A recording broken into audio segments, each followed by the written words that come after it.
Monsieur le secrétaire général, Monsieur le secrétaire général, Excellences, chers collègues, la 9738e séance du Conseil de sécurité est ouverte. Je voudrais saisir cette occasion pour rendre hommage, au nom du Conseil, à son Excellence M. Samuels Bogar, représentant de la Slovénie, qui a assuré la présidence du Conseil de sécurité pendant le mois de septembre.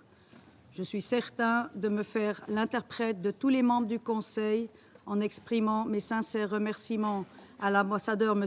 Bogar et à son équipe pour le grand talent diplomatique avec lequel ils ont mené les travaux du Conseil le mois dernier. En ce début du mois, je voudrais rappeler que le Conseil de sécurité est un lieu de respect entre membres de cette organisation et vis-à-vis de ses représentantes et représentants. Et je prie tous les intervenants et intervenantes de respecter les normes appropriées en matière de ton, de formulation et de contenu dans leurs remarques. L'ordre du jour provisoire de la présente séance est la situation au Moyen-Orient. L'ordre du jour est adopté. Conformément à l'article 37 du règlement intérieur provisoire du Conseil, j'invite les représentants de l'Irak, d'Israël, de l'Italie, du Liban, de la République arabe syrienne et de la République islamique d'Iran à participer à la présente séance. Il en est ainsi décidé.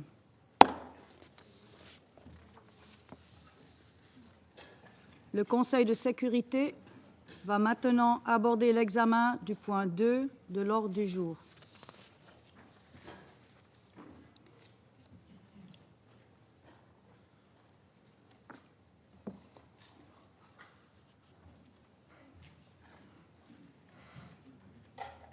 Je souhaite chaleureusement la bienvenue au secrétaire général, son Excellence, M. Antonio Guterres, et lui donne la parole. Madam President, Excellencies, the raging fires in the Middle East are fast becoming an inferno. Exactly 1 week ago, I briefed the Security Council about the alarming situation in Lebanon. Since then, things have gone from bad to much, much worse.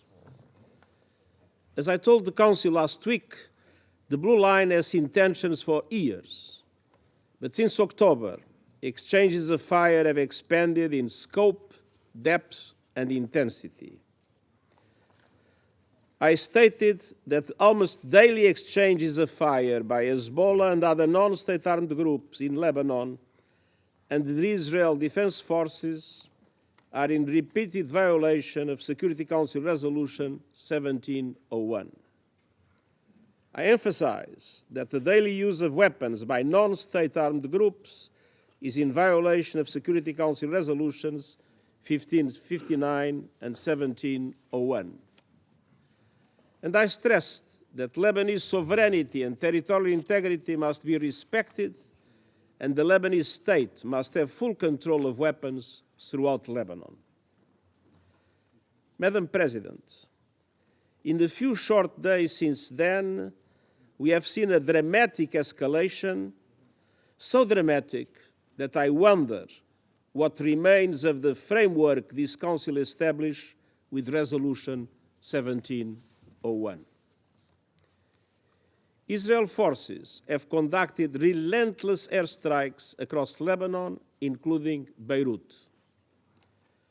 The United States and France, with the support of several other countries, have proposed a temporary ceasefire allowing for the restart of negotiations.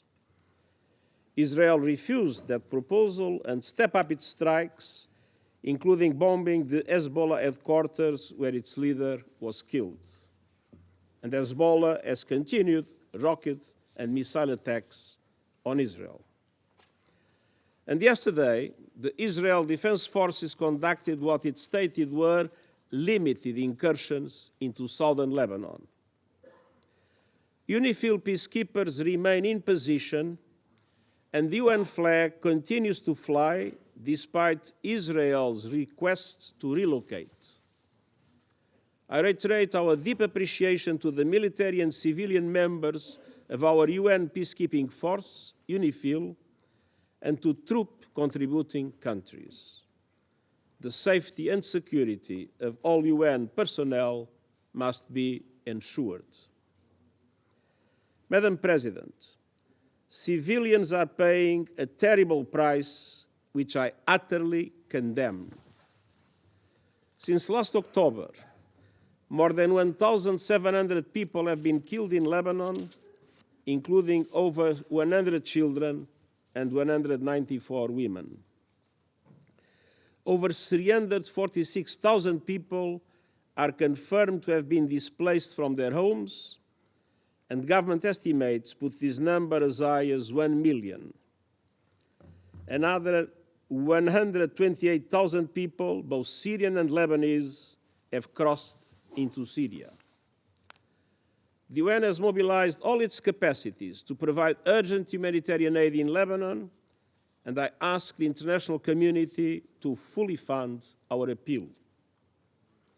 Since October 8th, Hezbollah attacks on Israel have killed 49 people, with over 60,000 people displaced from their homes. It is absolutely essential to avoid an all-out war in Lebanon, which would have profound and devastating consequences. Madam President, yesterday, Iran launched approximately 200 ballistic missiles towards Israel. It stated it was in response to the killings of Hassan Nasrallah and the Islamic Revolutionary Guards Corps Commander Abbas Nilforushan last week, as well as that of Hamas leader Ismail Haniyeh in Tehran in July.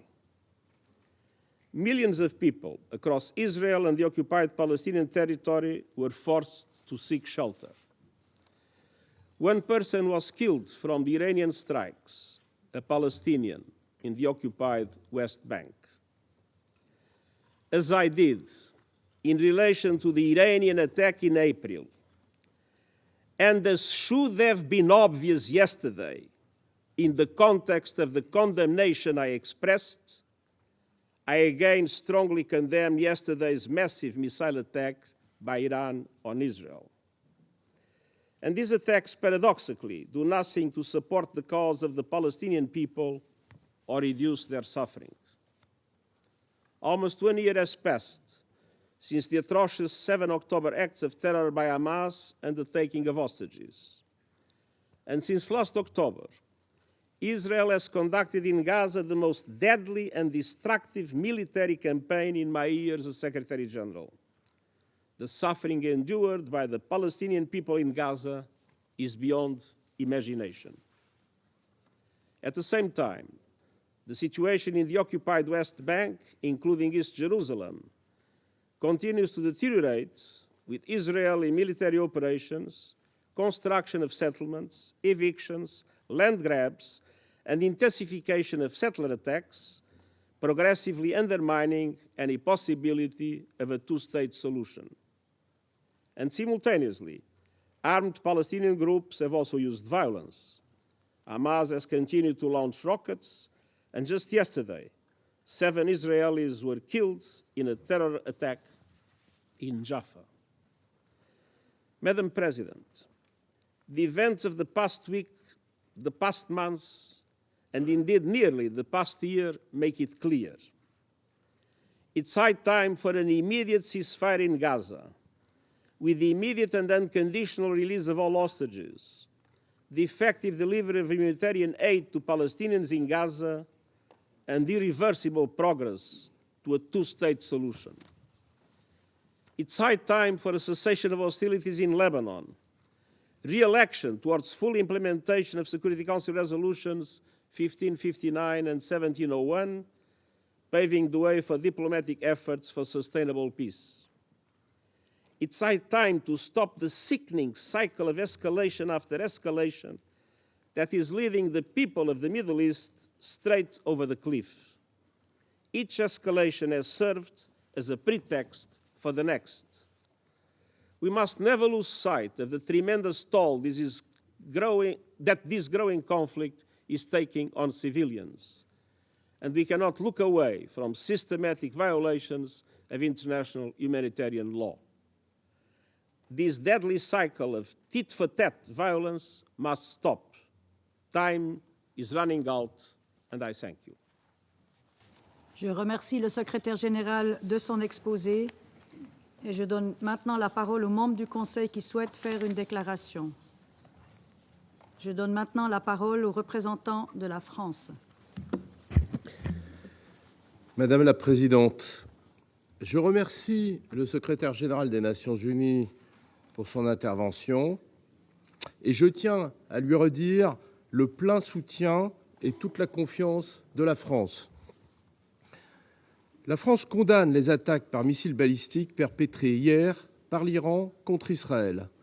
Attachée à la sécurité d'Israël, la France a mobilisé ses moyens militaires au Moyen-Orient pour parer la menace iranienne. Nous appelons l'Iran à s'abstenir de toute action susceptible de conduire à une déstabilisation supplémentaire et à un embrasement régional. Nous condamnons aussi l'attaque terroriste qui a visé des civils à Jaffa. La France rappelle la nécessité de mettre fin à l'escalade militaire dans la région qui ne fait qu'aggraver l'instabilité et accroître l'insécurité et dont les populations civiles sont les premières victimes. Au Liban, la situation est grave. Les opérations militaires s'intensifient. L'armée israélienne a mené des incursions terrestres sur le territoire libanais en violation de la souveraineté libanaise et le Hezbollah poursuit ses attaques contre Israël. Comme l'a rappelé le ministre de l'Europe et des Affaires étrangères, Jean-Noël Barrot, lors de sa visite à Beyrouth le 30 septembre, la France est opposée à toute opération terrestre israélienne au Liban et elle appelle à la cessation des attaques indiscriminées contre les civils. La France condamne les frappes aériennes israéliennes qui ont provoqué un nombre considérable de victimes civiles, ainsi que les attaques du Hezbollah contre Israël et sa population. Il faut un cessez-le-feu au plus vite au Liban. La France appelle les parties à se saisir sans délai de l'appel et des propositions du président de la République française et du président des États-Unis, avec le soutien de nos partenaires, en vue de parvenir à un cessez-le-feu ouvrant la voie à un règlement diplomatique du conflit.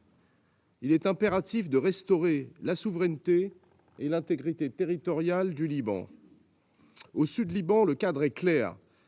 Il faut mettre en œuvre intégralement la résolution 1701. Elle est reconnue tant par le Liban que par Israël comme le cadre pour parvenir à une stabilité durable le long de la ligne bleue et offrir des garanties de sécurité pour les deux pays. Les déplacés doivent pouvoir retourner chez eux en toute sécurité, en Israël comme au Liban. La France réaffirme son engagement au sein de la FINUL et elle salue le travail des casques bleus. Avec près de 700 soldats, la France y prend toute sa part. Il faut que toutes les parties au conflit garantissent la protection des casques bleus. C'est une obligation qui s'impose à elles. La France rappelle également la nécessité d'un cessez-le-feu immédiat et durable à Gaza, permettant un accès humanitaire complet à la population, la libération immédiate de tous les otages et la reprise des négociations en vue de mettre en œuvre de façon effective la solution à deux États. Madame la Présidente, les civils doivent toujours et partout être protégés. La France rappelle l'impératif de respect du droit international humanitaire. Il est temps que le Conseil de sécurité fasse preuve d'unité et puisse d'une seule voix demander de travailler à la désescalade dans la région. La France poursuit ses efforts en ce sens, en lien avec ses partenaires. Je vous remercie. Je remercie le représentant de la France et je donne maintenant la parole à la représentante du Royaume-Uni. Thank you, President. And let me start by thanking the Secretary-General for his briefing and reiterate our full and unequivocal support to him and to the UN as they seek to address this crisis. The events this week are gravely concerning. Yesterday, the Iranian regime launched over 200 ballistic missiles at Israel.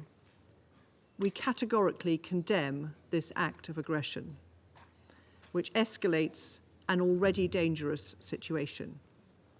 As my Prime Minister said yesterday, Israel has our full support in exercising its right to defend itself against Iranian aggression. President, we are deeply concerned about the prospect of further escalation in Lebanon and across the region. We have been clear. All our efforts now must be on stopping this cycle of violence. Iran and its allies across the region must exercise restraint and step away from the brink. We've been clear. My Foreign Secretary has consistently called for a ceasefire in Lebanon by Lebanese Hezbollah and Israel, and the implementation of a political plan in line with UNSCR 1701. We have been clear. In Gaza, we need an immediate ceasefire and the release of the hostages. My Foreign Secretary has urged both Israel and Hamas to agree the ceasefire deal on the table, to choose peace and bring this chaos to an end. Peace, not war, is the courageous option.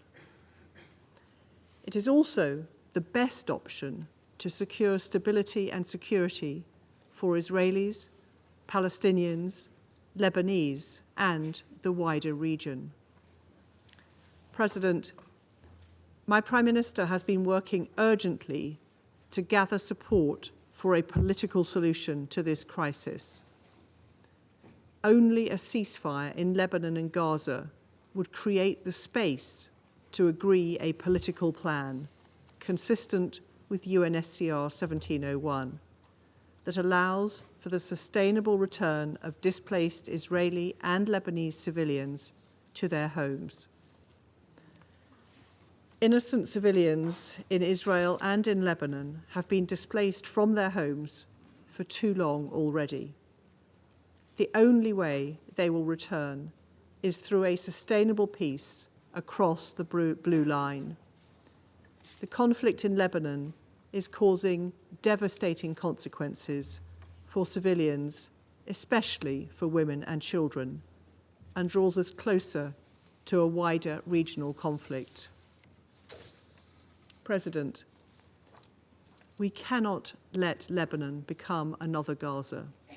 With mounting civilian casualties and hundreds of thousands of displaced people, all parties must do everything possible to protect civilians and fully respect international humanitarian law. A widening of the conflict is in no one's interest. The actions taken now will impact a generation. I call on all actors to step back from the brink and find a political resolution. I thank you. Je remercie la représentante du Royaume-Uni et je passe maintenant la parole à la représentante de Malte. Thank you, President. And at the outset, allow me to congratulate you on assuming the presidency of the Council and thank Slovenia for its leadership in steering our work in September. I also thank the Secretary-General for his remarks. I reiterate our continued and unwavering support to him and thank him for his continued leadership and moral compass whilst guiding this organization through such difficult times. Malta echoes the Secretary-General in condemning the continued and escalatory hostilities across the Middle East. This vicious cycle of violence, inevitably leading to a regional conflict, is extremely concerning. It must be brought to an end. Repeated strikes across Lebanon and Israel and Israeli operation across the Blue Line, continued rocket fire into Israel by Hezbollah, and the latest Iranian missile attacks on Israel, together with continued rhetoric and threats by relevant parties to continue escalating hostilities, are only paving the way towards a bleak and desolate future for the entire region. Amid the worst displacement crisis in the country's history, we are witnessing yet another man-made humanitarian catastrophe. We cannot be silent in light of this deterioration. Furthermore, we strongly condemn yesterday's missile attack on Iran by Israel. We call on Tehran to immediately halt such actions, which only contribute towards expanding a complex web of tensions and push the entire region closer to the precipice. We also condemn the terror attack in Jaffa yesterday, which killed 6 Israeli civilians and wounded 9 others. President, the Israeli-Hamas war, the resulting humanitarian crisis in Gaza, and situations elsewhere in the West Bank and East Jerusalem are the core of the explosive situation we now find ourselves in. These are the devastating consequences of unchecked conflicts. This human suffering is a high price that the people across the Middle East are paying on a daily basis. We stress that indiscriminate bombings, destruction of civilian infrastructure, and mass displacements are violations of international law. All parties must abide by their obligations under international humanitarian law and prioritize the protection of civilians. Furthermore, we emphasize once again that Security Council resolutions are legally binding. They must be respected and implemented. Along the blue line, it is only through the full implementation of Resolution 1701 that the displaced residents of Israel and Lebanon can be able to return to their homes in peace and security. Furthermore, Lebanon must be free of weapons held by militant groups outside the authority of the Lebanese state. We stress the need to establish an area free of armed weapons, other than those of the government of Lebanon and of UNIFIL, between the Blue Line and the Litani River. Violations of Lebanon's territorial integrity and sovereignty, including through Israeli airstrikes and overflights across Lebanon, must cease. A dramatic escalation in Lebanon will only move us further from this goal. In the current crisis, UNIFIL also assumes a fundamental stabilization role. The safety and security of UN peacekeepers is paramount. Also, as a troop-contributing country, we call on all parties to protect and support the important mission of UNIFIL. In Gaza, we reiterate our call for an immediate and permanent ceasefire, the safe return of hostages to Israel, and the full implementation of relevant Security Council resolutions. We continue to support all diplomatic initiatives aimed at de-escalation across the region, including the efforts of the members of this Council. In conclusion, President, the region is witnessing a descent into all-out war, despite months of warning.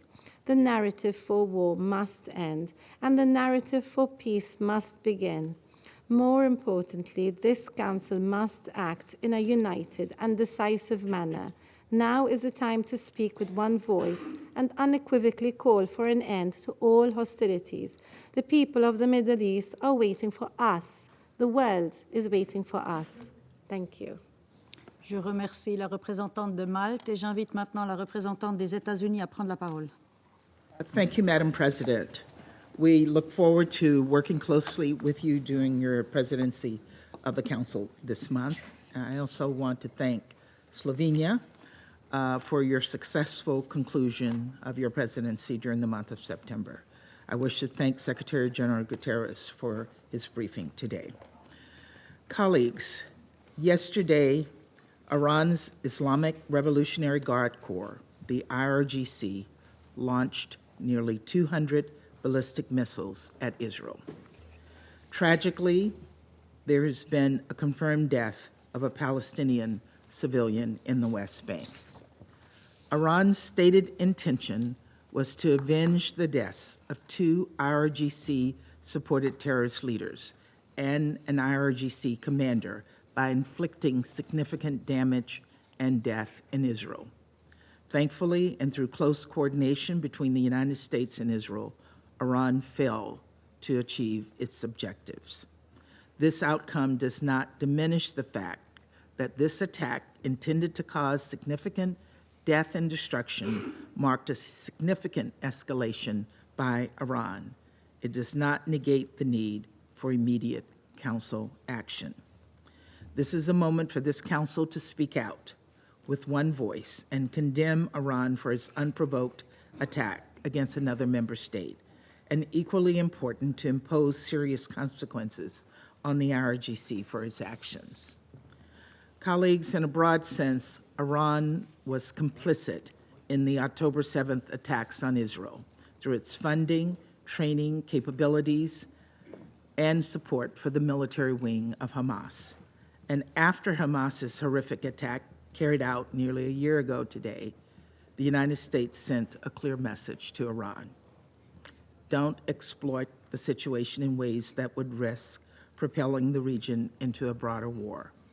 The IRGC flagrantly and repeatedly ignored this warning by encouraging and enabling the Houthis in Yemen to disrupt global shipping and launch attacks against Israel, by supporting militant groups in Syria and Iraq, which repeatedly attacked American forces engaged in the fight against ISIS, and by arming and encouraging Hezbollah after its former leader, Nasrallah, made the decision on October 7th to open a northern front against Israel.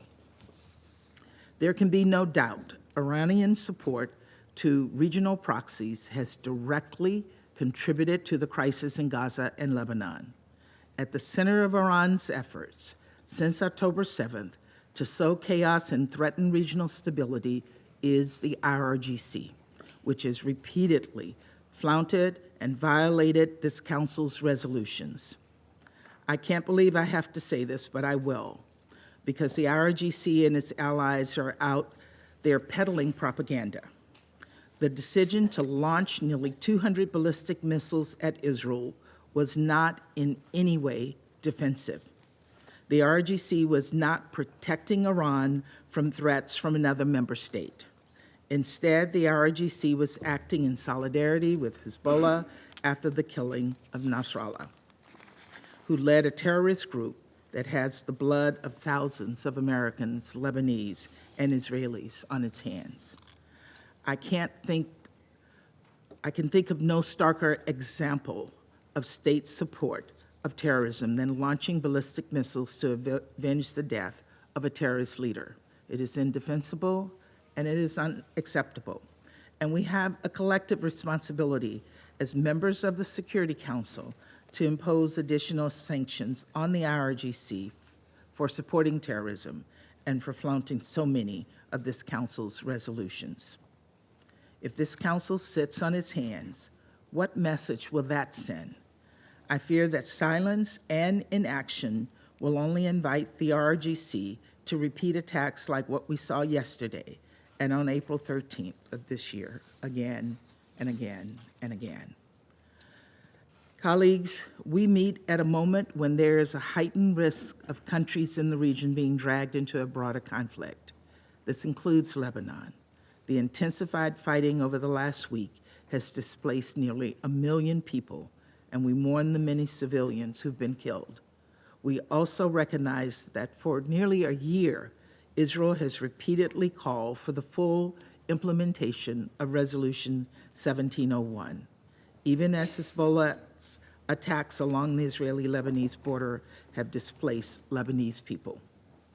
And even as Hezbollah has blocked Lebanon's government from exercising full sovereignty on its side of the blue line, it is significant that even in the aftermath of recent events, Israel is still calling for the full implementation of Resolution 1701. Achieving this outcome through the hard work of diplomacy remains the United States' urgent priority. We strongly believe that a diplomatic solution along the blue line, consistent with Resolution 1701, offers the only path to durably de-escalate tensions and allow Israeli and Lebanese citizens to return to their homes with safety and security. As we pursue this diplomatic solution, we reiterate our call on all parties to protect civilians. We also underscore our support for UNIFIL and emphasized that all parties must ensure UNIFIL personnel remain secure.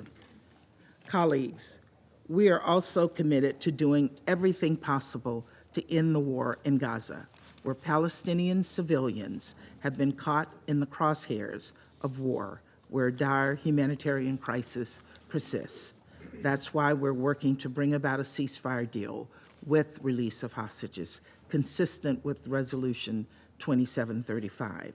The events of the past week should send an unambiguous message to Hamas's leadership, which continues to cower in tunnels beneath Gaza. Hezbollah and Iran will not rescue you. The only path forward is a ceasefire agreement.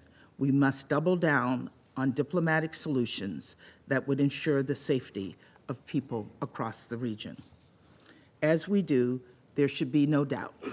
The United States will continue to support Israel's right to defend itself against Hezbollah, Hamas, the Houthis, and any other Iranian-supported terrorists.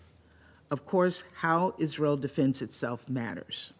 We continue to make clear that measures must be taken to minimize civilian harm. Colleagues, as President Biden emphasized following yesterday's attack, the United States is fully supportive of Israel. Our actions have been defensive in nature. Let me be clear. The Iranian regime will be held responsible for its actions, and we strongly warn against Iran or its proxies taking actions against the United States or further actions against Israel. Colleagues, this moment of great risk is a test of this Council.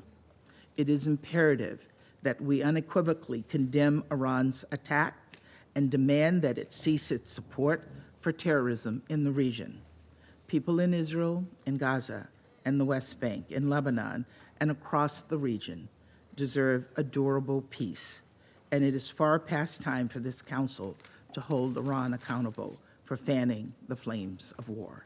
Thank you, Madam President. Je remercie la représentante des États-Unis et je donne la parole maintenant au représentant de la République de Corée. Thank you, Madam President. I would like to thank Slovenia for their able leadership as President of the Council during the month of September. Let me also take this opportunity to congratulate you, Madam President, for assuming the presidency for October. I express my deep gratitude to the Secretary General for his briefing today and his tireless efforts for peace in the Middle East. This is a moment of reckoning for the Security Council. Resolution 1701 has been violated by all parties on the ground. A broader regional war with the potential to devastate not just Lebanon and the region, but far beyond, is dangerously knocking on our door. Our repeated calls for urgent restraint have been ignored. Both the regional stability and the credibility of this Council are now in jeopardy. Let there be no misunderstanding. It was Hamas' brutal attacks in broad daylight that set this escalation in motion. However, neither October 7th nor the ensuing response give any actor the right to violate the international norms and institutions that the United Nations and the global community have built over decades, including international humanitarian law, Security Council resolutions, and the sovereignty and territorial integrity stipulated under the UN Charter. The Security Council, which bears the primary responsibility for maintaining international peace and security, must unite and act. This is not like any other situation. This conflict has the potential to broaden and deepen, involving many countries without clear limitations in geography, and with far-reaching implications on international politics, economics, and even humanity as a whole. This demands more than passive condemnation. The Security Council must do something significant now to prevent the situation from plunging deeper into the abyss. The very raison d'etre of the Security Council is at stake here. Indeed, now is the time for the Security Council to draw a firm line in the sand. No actor should be given a green light of impunity or a blank check to operate far beyond the rule of law. We cannot afford to be paralyzed by frustration or helplessness. Colleagues, let me conclude by fully echoing the statement made by the Secretary General yesterday. And I quote, "I condemn the broadening of the Middle East conflict with escalation after escalation. This must stop. We absolutely need a ceasefire," unquote. I thank you. Je remercie le représentant de la République de Corée et j'invite la représentante de Slovénie à prendre la parole. Thank you, Madam President. First, allow me, on behalf of Ambassador Bogar and our entire team, to thank you sincerely and other members for your kind words, and also to wish to congratulate you and your team for assuming the presidency of the Council for October. Wish you all the best. We thank the Secretary General for his briefing. Madam President, in the last 2 weeks, we have met several times to discuss the situation in the Middle East. It has become increasingly clear that the current escalation is gaining its own, even more dangerous momentum. The actions and reactions of actors involved are dragging the region further away from peace and closer to an all-out war. No single party can absolve itself of blame for the chaos that is unfolding. This has become a crisis of retaliation and vengeance, where each strike fuels the next. Let me be clear, the region needs full and immediate de-escalation. For this to happen, a ceasefire on all fronts is urgent. We condemn the recent escalation in the Middle East. This includes Iranian attack on Israel. It includes Israeli attacks on Lebanon and the escalation between Hezbollah and Israel. We call on Israel to revoke the ground operation in southern Lebanon. It also includes continuous Israeli military operation in Gaza, and it includes yesterday's terror attack in Jaffa. We see deeply troublesome parallels.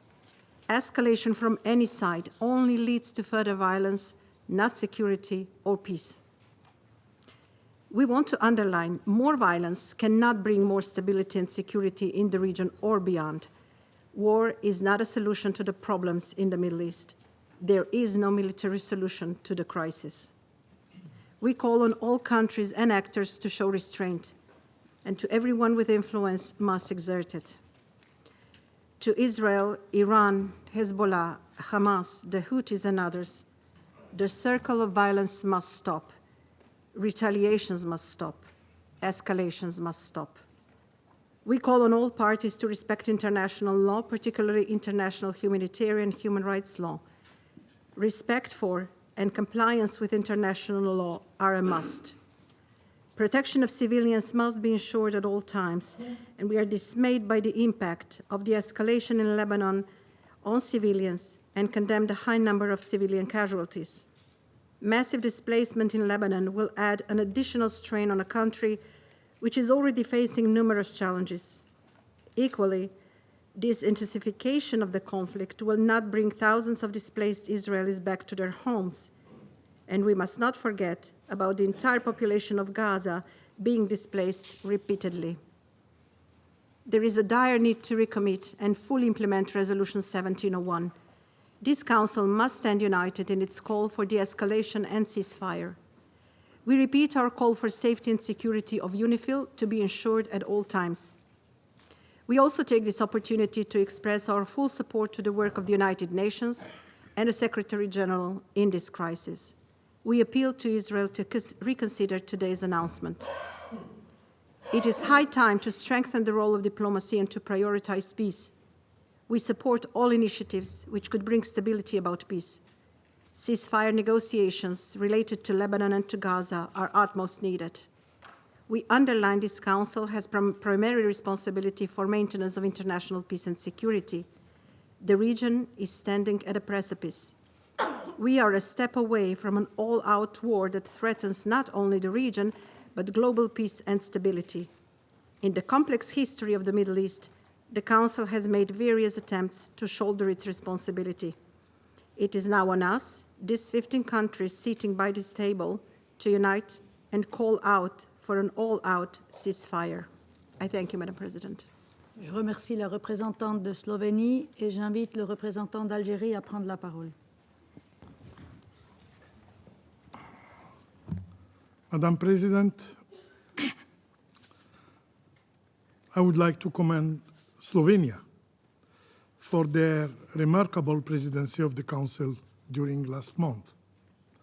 And I also congratulate Switzerland for assuming the presidency for this month and assure them of Algeria's full support. I extend my sincere gratitude to Mr. Antonio Guterres for his comprehensive briefing. And I express Algeria's full solidarity, admiration, and support for the Secretary General following the incredible decision of the Israeli occupying authorities to declare him persona non grata. This decision reflects a clear disdain of the UN system and the entire international community. For the Israeli authorities, no narrative, no truth exists except their own.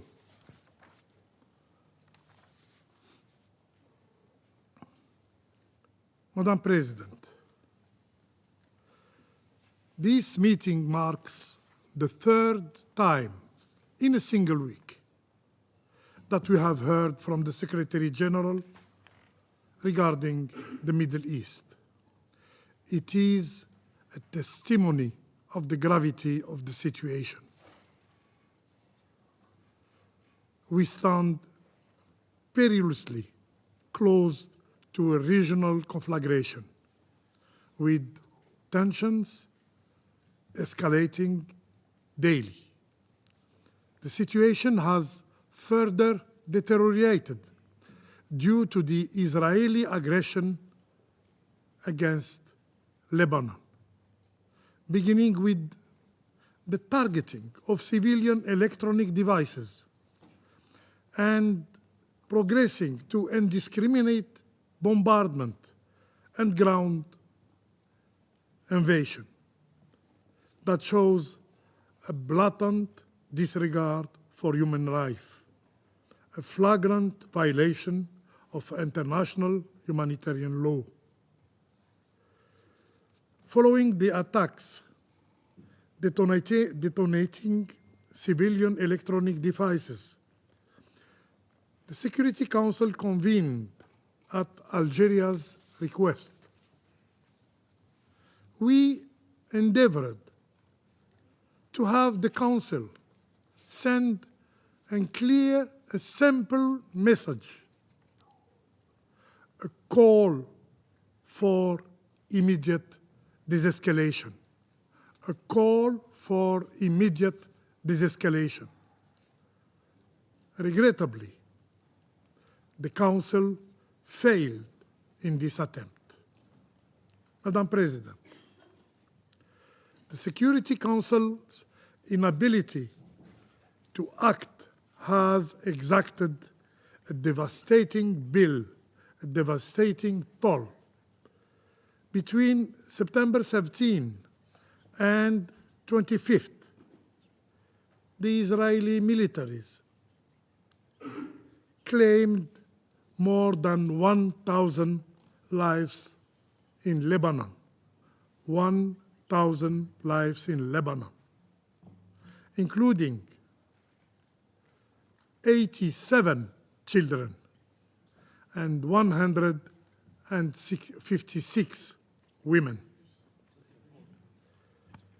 while displacing 1 million of Lebanese in the country's largest exodus. Our inaction has effectively granted Israel under the right of self-defense principle. Our inaction has effectively granted Israel carte blanche to continue its rampage in Gaza, in West Bank, carte blanche to escalate against Lebanon and pursue the bloody agenda of death and destruction. Now we hear the new rhetorics of desescalation through escalation. Strange. This is a dangerous fallacy. Escalation inevitably breeds further escalation for years to come. This surge in violence has derailed efforts to implement Resolution 2735 and has severely compromised any prospect for calm in Lebanon and the wider region. The Security Council must act with greater resolve to be relevant, simply to be credible. As the highest authority responsible for maintaining international peace and security, it is unacceptable for its decision, including Resolution 2735, to be blatantly disregarded. Israel is not above the law, and we must hold it accountable. We need solutions, tangible, enforceable solutions. No more rhetorics that serves no one. Madam President, while we must not allow the escalation in Lebanon to overshadow the ongoing tragedy in Gaza, it seems some have grown indifferent of Gaza's people plight. Any effort to address the broader escalation in the region must begin with halting the brutal assault in Gaza. I repeat, any effort to address the broader escalation in the region must begin with halting the brutal assault in Gaza. We need an immediate ceasefire.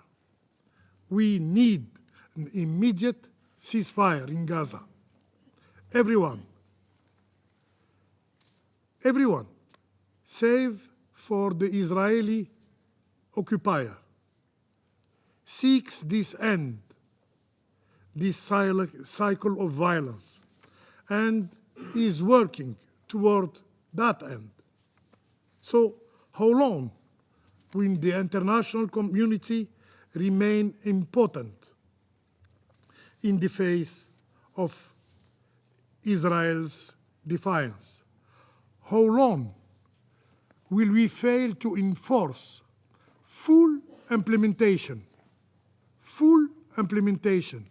of Resolution 1701, especially Israel's withdrawal from Lebanese territory, a key condition for Lebanon's stability?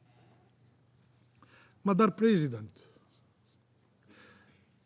the Middle East urgently requires concerted actions from all of us, to find lasting, sustainable solution to its crisis.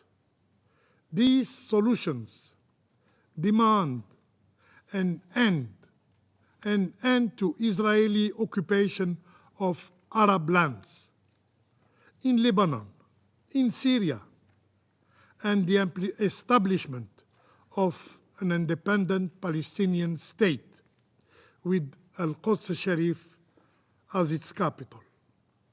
I thank you, Madam President. Je remercie le représentant d'Algérie et je passe la parole au représentant du Mozambique.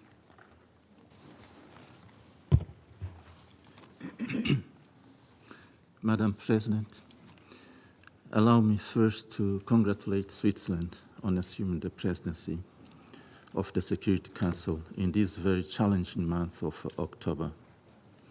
We pledge our full support. We also thank Slovenia for its successful presidency in the month of September. We are grateful to His Excellency Mr. Antonio Guterres, United Nations Secretary General, for his insights on this deeply concerning matter. Madam President, the Middle East remains a region of intense and complex geopolitical dynamics shaped by historical legacies, power struggles, and intricate relationship among various states and non-state actors, significantly shaping the region's landscape. The Palestine question, a central and profoundly impactful issue, continues to influence diplomatic relations and strategic interests not only within the region but also globally. The ongoing conflict and the quest for a two-state solution continue to be pivotal in discussion about peace and stability in the Middle East. Amidst the ongoing Israel strikes in Gaza, Beirut, and beyond, Iran has recently launched ballistic missiles into Israel, marking a sharp escalation in regional tensions. This action is reportedly in retaliation for the recent killing of Hezbollah and Hamas leaders by Israel airstrikes. These military acts further exacerbate the prevailing regional tensions and may indeed trigger more conflicts involving other countries with potentially unthinkable implications. In this context, we recall that during the 79th General Assembly debate, world leaders expressed deep concern over the escalating conflict in Gaza and its potential spillover to Lebanon. Both the UN Secretary General and the President of the General Assembly urged Israel to cease hostilities and pursue a diplomatic resolution to prevent Lebanon from becoming another conflict zone like Gaza. Madam President, precisely 6 months ago in this chamber, we raised serious concerns that ongoing retaliatory attacks between Israel and Iran could significantly escalate regional tensions and potentially lead to a full-blown conflict between Israel and Iran. Regrettably, this is now fast becoming a sad reality. These retaliatory attacks are shaping the foreign policies and security strategies of regional states and their external allies. While recognizing the right of states to self-defense as enshrined in the UN Charter, we express our deep concern on the recent Iranian strikes. In light of the prevailing situation, it is imperative that all parties involved, including Israel and Iran, strictly adhere to international legal norms to prevent further military confrontation and maintain regional stability. All involved parties need to exercise restraint and approach the situation with wisdom and prudence.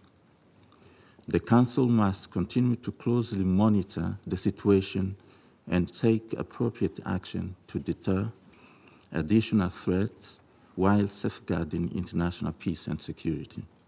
Furthermore, The Council must actively engage all concerned parties to prevent any miscalculations that could lead to broader conflict in an already volatile region. Such escalation would have devastating consequences for civilians who are already suffering in the occupied Palestinian territory, in Syria, in Lebanon, in Israel, and the broader Middle East. Indeed, we should not forget the human cost of this deepening conflict. The prevailing situation is a matter of great concern and demands our profound reflection and immediate action, as it represents one of the most severe humanitarian crises of our time. With each escalation, the conflict generates more casualties, displacement, and destruction of infrastructure, exacerbating the unimaginable human tragedy in the war conflict zones. Seeking a sustainable solution in the Middle East region is of paramount importance. Stability in the Middle East is vital for the security and development of all the states in the region, including Iran and Israel. We therefore reiterate our consistent appeal to the Council members to redouble their efforts and influence towards this noble goal in full compliance with all relevant international norms, including resolution, decisions, and other instruments of the United Nations. Let us strive for peace, understanding, and cooperation in the Middle East, mindful of the fact that acknowledging the legitimate concerns of all involved parties is a crucial step towards fostering stability, harmony in diversity. I thank you, Madam President. Je remercie le représentant du Mozambique et je donne la parole à la représentante du Guyana. Thank you, Madam President, and allow me to congratulate Switzerland on the assumption of the presidency and to thank Slovenia for their successful presidency. I also thank Secretary General for his sobering briefing on the urgent and rapidly deteriorating situation in the Middle East, including Lebanon, and express Guyana's full support to him, including for his untiring efforts. Madam President, the situation in the Middle East is barreling towards a greater catastrophe.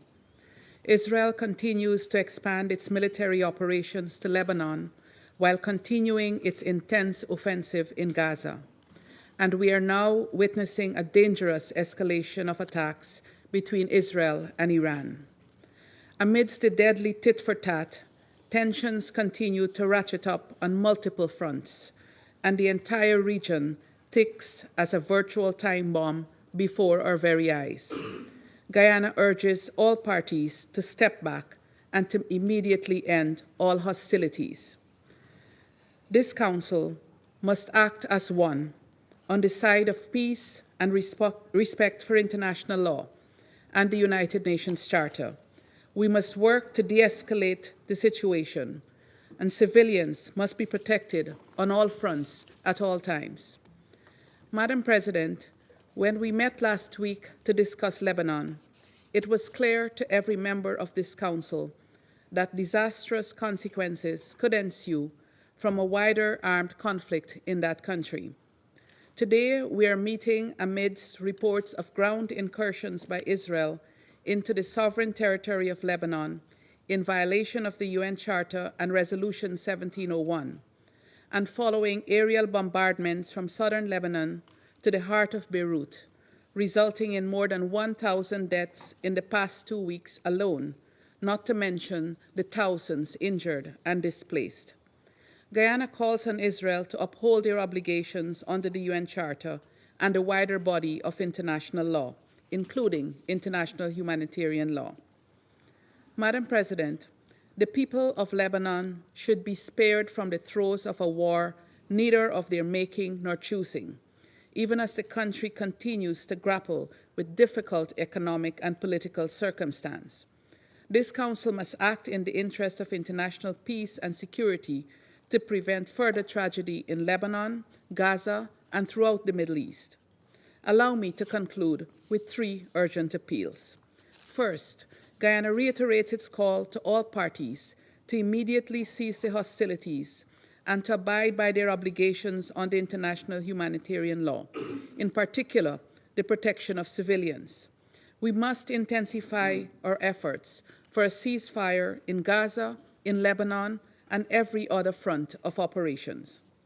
This Council must use all of its available tools to contribute to a diplomatic solution and to the full implementation of Resolution 1701, which provides a clear path for resolving this conflict in a manner that ensures that peace and security can be enjoyed by the people of both Lebanon and Israel. Second, we appeal to all parties to guarantee the safety and security of all UN and humanitarian personnel, including those attached to UNIFIL. As is the case with all UN personnel, UNIFIL has operated under extremely difficult circumstances over the past year and is undoubtedly being placed in a position of much greater risk as hostilities heightened in their area of operations.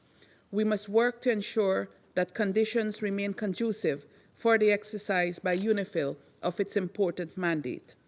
Third, Guyana appeals for a renewed investment in peace over aggression. Let us enable the former at the expense of the latter, as we strive to save the present generation from the continuing scourge of war. As Council members, let us act together in favor of the millions of civilians who are paying the heaviest price in these senseless wars. Justice and peace demand that we do no less. I thank you. Je remercie la représentante du Guyana et j'invite le représentant du Japon à prendre la parole. Thank you, Madam President. First of all, let me express our gratitude to Slovenia for their successful presidency in September, and congratulate Madam President on your assumption of the presidency for October, and we express our full support to your presidency. I also would like to thank Secretary General for his sobering and important briefing today. Since last October, the world has witnessed an unconscionable spiral of violence in Gaza, the West Bank, Lebanon, Yemen, Syria, and beyond. The recent developments in Lebanon are particularly worrying. We are seriously concerned about the ground operation conducted by Israel Defense Forces in Lebanon. We cannot tolerate any further escalation.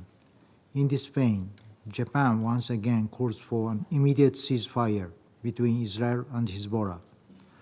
All parties need to demonstrate their recommitment to the full implementation of relevant UN Security Council resolutions, including Resolution 1701. Japan paid respect to the UN staff and personnel on the ground, devoting the high cause under the severe circumstances. Their security must be ensured. Now we are seeing the growing needs of the civilians in Lebanon who are facing the onset of a displacement crisis.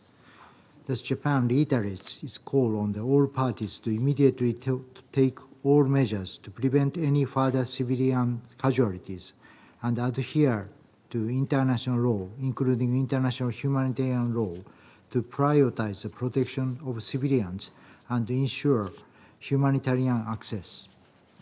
Madam President, the escalation in Lebanon will drag the Middle East into a wider conflict, as was seen yesterday. Japan is deeply concerned about the attacks conducted by Iran using ballistic missiles against Israel.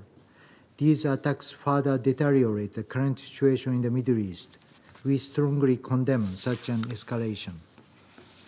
Secretary General issued a statement that condemned the broadening of the Middle East conflict, and we reiterate his call for an immediate ceasefire. In April, when this council was convened following Iran's large-scale attack against Israel, many of us stand that it constitutes an unprecedented development. However, We have seen what was unprecedented occurring twice within the last 6 months. This clearly shows the Middle East is following a dangerous path that could lead to a catastrophe. We must not let this happen. In this regard, Japan amplified our call to all parties to exercise maximum restraint, work towards de-escalation,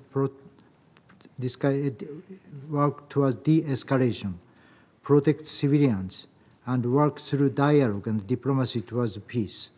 Neither the region nor the world can afford any more conflicts. Thank you, Madam President.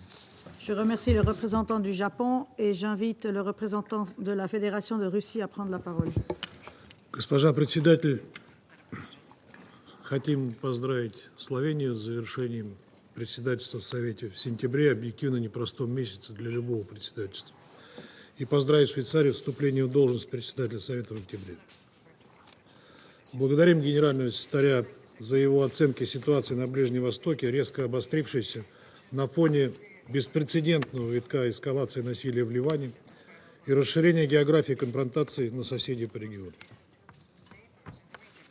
Приняли также во внимание позиции Израиля и Ирана, изложенные в распространенных накануне письмах. К сожалению, ближневосточный регион буквально на наших глазах скатывается в пучину новой большой войны, а Совет Безопасности лишь беспомощно наблюдает за этим. Израильская бесчеловечная военная операция в Газе продолжается, несмотря на требования подавляющей части международного сообщества ее остановить. Раскручивание спирали насилия предсказуемо привело к обострению ситуации в Ливано-Израильском приграничье, в Йемене и акватории Красного моря. Однако вместо того, чтобы задействовать возможности дипломатии, власти Западного Иерусалима сделали однозначную ставку на силовое купирование своих озабоченностей. А их американские подельники во всем им подыгрывают, парализуя работу Совета Безопасности. В итоге новой жертвой израильской военной машины стал Ливан. После интенсивных обстрелов ливанских городов южный сосед приступил к наземной операции в этой стране. Кроме того, после серии политических ликвидаций, включая убийство главы исполсовета Хамас Хании, генерального секретаря Хизбаллы Насраллы и ряда других лидеров, противостоящих Израилю движений, в конфронтацию включился и Иран, целых 2 месяца проявлявший исключительную в данных обстоятельствах сдержанность. Из выступлений наших западных коллег складывается впечатление, что единственная проблема, которая стоит перед Советом сегодня, это ответный ракетный удар Ирана. Сложно представить, на какую роль в дипломатическом процессе с подобной оценкой ситуации можно рассчитывать. Как будто все это случилось в вакууме. Как будто ничего не происходит и не происходило в Ливане, в Газе, в Сирии, Йемене, что и привело к новому, опаснейшему витку разрастающегося ближневосточного конфликта. Россия решительно осуждает нападение на Ливан и призывает израильские власти незамедлительно прекратить силовые действия и вывести войска с ливанской территории. Не видим никаких оправданий для новых жертв со стороны гражданского населения, счет которых идет уже на тысячи. Выражаем солидарность с руководством и народом дружественного Ливана, подвергшегося вооруженной агрессии. Искренне соболезнуем родным и близким погибших. Требуем полного и комплексного выполнения резолюции Совета Безопасности 1701, в которой содержится как обязательство Израиля по прекращению всех наступательных военных операций, выводу своих вооруженных сил из Южного Ливана и прекращению оккупации ливанских территорий, так и обязательства Хизбаллы по отводу подразделений к северу от реки Литани. Израильская сторона должна неукоснительно обеспечивать безопасность временных сил ООН в Ливане, подвергающихся непредсказуемым рискам в связи с израильским вторжением. Напоминаем о том, что угроза жизни и здоровья голубых касок может представлять собой военное преступление. Также решительно осуждаем убийство Насраллы. Вызывает отторжение тот факт, что для его ликвидации на жилой квартал ливанской столицы было сброшено более 80 бомб весом в 1 тонну. В результате уничтожено 6 многоэтажных домов. О какой избирательности этой акции можно говорить в подобных обстоятельствах? Данная политическая ликвидация чревата катастрофическими последствиями для Ливана и всего Ближнего Востока. В Западном Иерусалиме не могли этого не понимать, однако сознательно пошли на обострение. Таким образом, на израильскую сторону ложится вся полнота ответственности за последовавшую эскалацию и ее последствия, в том числе для населения Израиля. В рамках выполнения своего мандата по поддержанию международного мира и безопасности Совет Безопасности ООН должен заставить Израиль незамедлительно прекратить боевые действия. Мы с вами обязаны также приложить все силы для создания условий для политико-дипломатического регулирования. В этом контексте отмечаем сигнал Тегерана о нежелании дальнейшего раскручивания спирали конфронтации. Госпожа председатель, Совет Безопасности в последнее время часто и, казалось бы, вполне справедливо подвергается критике за неспособность остановить насилие в зоне Палестино-израильского противостояния. При этом те, кто следит за нашей работой, прекрасно знают, что 14 из 15 членов Совета Безопасности давно уже приняли бы необходимые меры для принуждения сторон к миру, сохранив таким образом жизни тысяч ни в чем не повинных женщин, детей и стариков.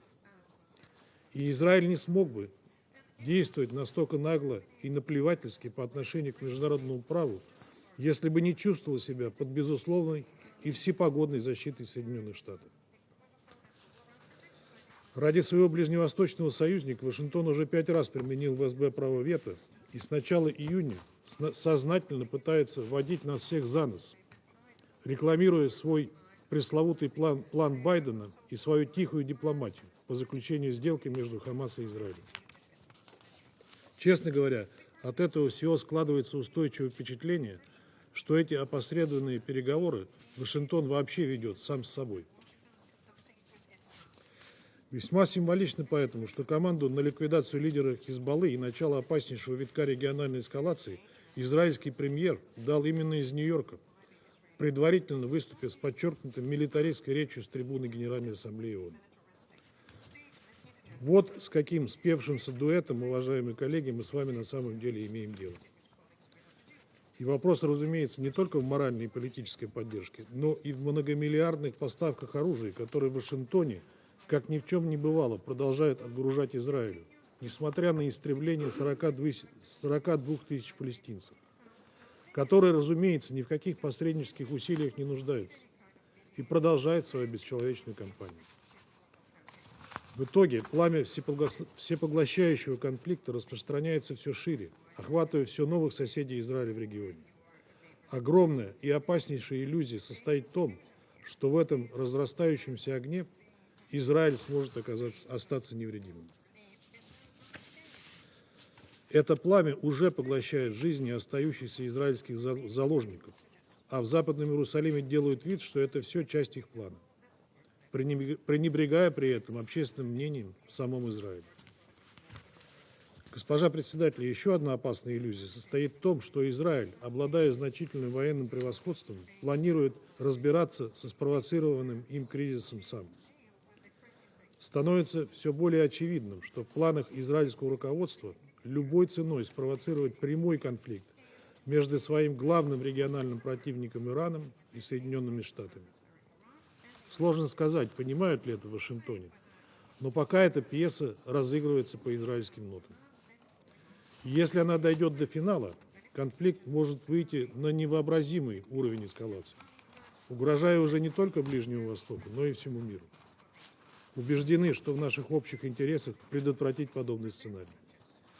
Хочется верить, что прозреют, наконец, и наши американские коллеги и в полной мере осознают свою ответственность как постоянного члена Совета Безопасности ООН. Госпожа председатель, единственным выходом из складывающейся на Ближнем Востоке ситуации видим задействование всего имеющегося у нашего Совета обширного инструментария, позволяющего эффективно добиваться прекращения конфликтов и выполнения имеющихся резолюций Совета Безопасности. Любые иные инициативы будут носить паллиативный характер, и требуемого эффекта не принесут. Не видим альтернативы тому, чтобы заставить стороны конфликта безотлагательно установить режим прекращения огня в Газе, сопровождаемый обменом заложниками и заключенными и организацией полного беспрепятственного гумдоступа в анклав. Это заложит фундамент под перезапуск процесса мирного урегулирования палестинского вопроса на международно признанной базе, в основе которого лежит принцип двух государств, в поддержку которого мы все неизменно выступаем. Второй вектор приложения наших усилий также очевиден. Немедленное прекращение огня на юге Ливана и в целом отказ всех прямых или косвенных участников конфликта от силовых шагов, провокаций и разжигающей ненависть риторики. Госпожа председатель, сегодняшняя новость об объявлении генерального секретаря ООН персоной нон-грата в Израиле – это неслыханное и в высшей степени хамское решение. Это пощечина не только ООН, но и всем нам. Призываем членов Совета и членов ООН отреагировать на этот возмутительный шаг. Еще раз повторяем, необходимый для решения этих задач инструментарий у Совета имеется. Вопрос лишь в наличии политической воли. А она у нас есть. А у вас? Призываем всех как можно скорее дать ответ на этот вопрос. Благодарю вас. Je remercie le représentant de la Fédération de Russie et je passe la parole au représentant de la Sierra Leone. Madam President, the Security Council has been convened in the most difficult of circumstances concerning the Middle East. Allow me, however, to congratulate you and Switzerland on assuming the presidency of the Council and assure you of Sierra Leone's fullest support and cooperation. Similarly, we congratulate and commend Slovenia on their efficient and excellent stewardship of the Council in the critical month of September. I also thank His Excellency Antonio Guterres, Secretary General of the United Nations, for his important briefing on a tragically escalating situation. Mr. Secretary General, be assured of Sierra Leone's fullest support, always. Madam President, colleagues, Sierra Leone is gravely concerned about the dangerous cycle of escalation in the Middle East, characterized by spiraling tit-for-tat, ping-pong retaliatory attacks, not in conformity with the United Nations Charter, including the application of its Article 51, that can only lead to a mutually assured destruction if there is no immediate de-escalation. Despite the resonant and resolute call for ceasefire by our leaders in the general debate of the 79th session of the United Nations General Assembly, and repeated calls by members of this Council for ceasefire and restraint, it must be clear to all that we now have a regional conflict with multiple fronts in Gaza and violence in the West Bank, in Lebanon, where its sovereignty and territorial integrity is being violated, retaliatory attacks between Israel and Iran, as well as with the Houthis in Yemen. Since the 7th October 2023 heinous attacks led by Hamas on Israeli civilians, which we have condemned as acts of terror, we are gravely concerned about the escalation of violence that has ensued. In Gaza, the response by Israel has been characterized by collective punishment, widespread bombardment, and alarming disregard for international humanitarian law, leading to immense civilian suffering and the destruction of critical civilian infrastructure. Only hours ago, it has been reported that 50 people were killed in southern Gaza, only a few hours ago. Gaza cannot be forgotten, as the rate and pace of killings have not subsided, with over 41,000 people killed, and the Security Council Resolution 2735 all but forgotten. The protection of civilians must remain our top priority. Sierra Leone is deeply disturbed by reports of disproportionate military responses, the targeting of civilian infrastructure, and the collective punishment of the population in Gaza. We urge all parties to respect the principles of distinction, proportionality, and necessity as enshrined in international humanitarian law. There can be no justification for the deliberate targeting of civilians or the destruction of civilian infrastructure that people rely for their survival. We continue to call for unhindered humanitarian access to Gaza. The blockade and siege has left civilians in desperate need of food, water, medical supplies, and basic services.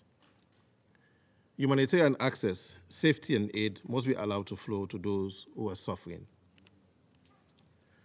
Madam President, recent events, including strikes in Lebanon, the killing of a Hezbollah leader, and the reported land incursion by Israel, are deeply concerning.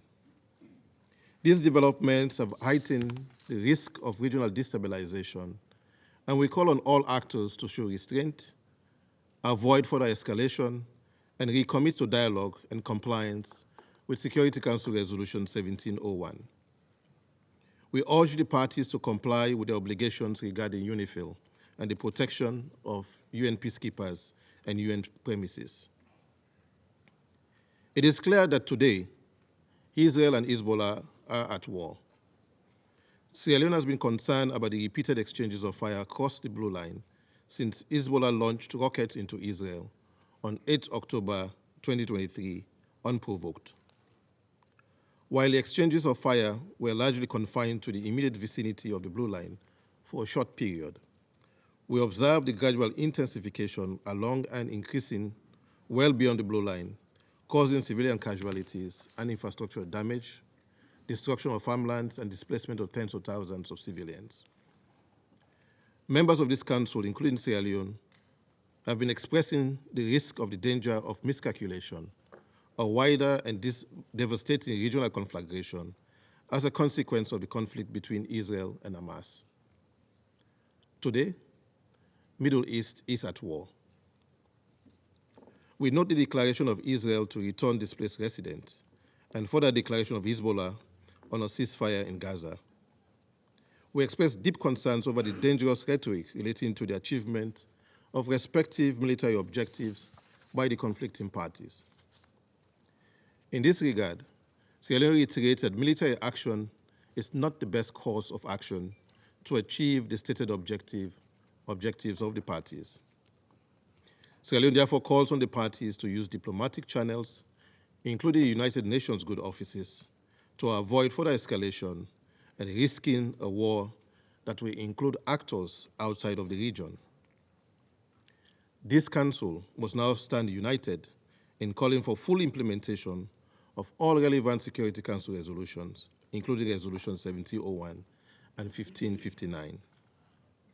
All sides must agree to a ceasefire as a precursor to the resettlement of displaced residents in the south of Lebanon and in the north of Israel peacefully.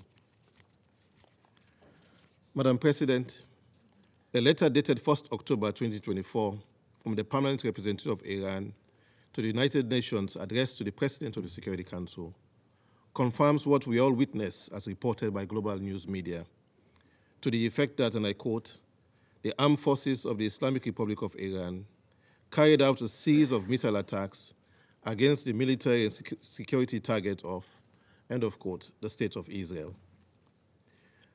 The leadership of Israel has vowed to further retaliate. Sierra Leone condemns all attacks that violate international law and the UN Charter, including, as aforesaid, the blatant misapplication of Article 51. We join the UN Secretary General in condemning, and I quote, the broadening of the Middle East conflict with escalation after escalation. This must stop. We absolutely need a ceasefire, end of quote. The path to peace cannot be paved with violence. A sustainable solution can only be achieved through genuine dialogue and diplomacy, addressing the legitimate rights and concerns of the conflicting parties, most particularly the aspirations of both the Palestinian and Israeli people. This includes the right of the Palestinian people to self-determination and the right of Israel to security within its recognized borders. In conclusion, Madam President, Sierra Leone continues to call for the parties to consider the global implications of their actions and to recommit to a cessation of hostilities. We urge the Security Council, our council, to act decisively to halt the violence, enforce a ceasefire, the release of hostages and prisoners, facilitation of access to humanitarian aid, ensure accountability, and work towards a just and lasting solution that respects the rights of all peoples.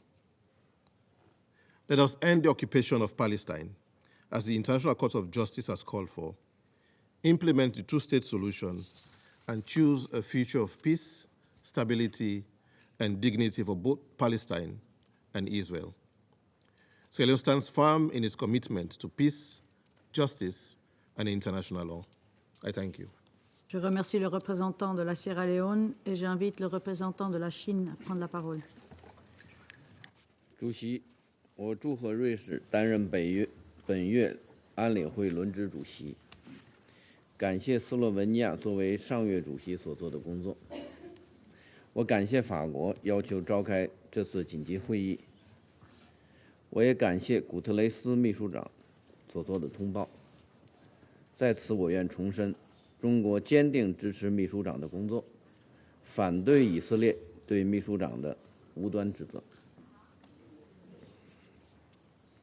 主席，在过去2周，中东局势，特别是黎巴嫩局势急转直下。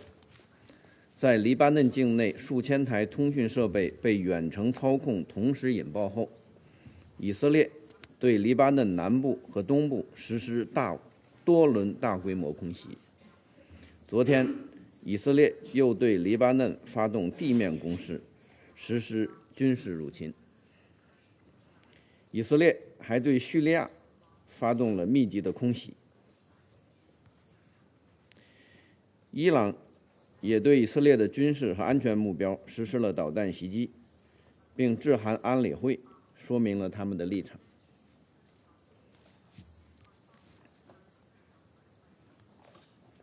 中方对当前严峻局势和下步发展前景深表关切，极为担忧。我们呼吁切实尊重各国主权、安全和领土完整，重申反对一切违反国际关系基本准则的行为，谴责一切针对平民的暴力袭击。我们赞同联合国方面的立场，即任何以色列越境进入黎巴嫩的行为都侵犯黎巴嫩的主权和领土完整，都违反安理会第1701号决议的规定。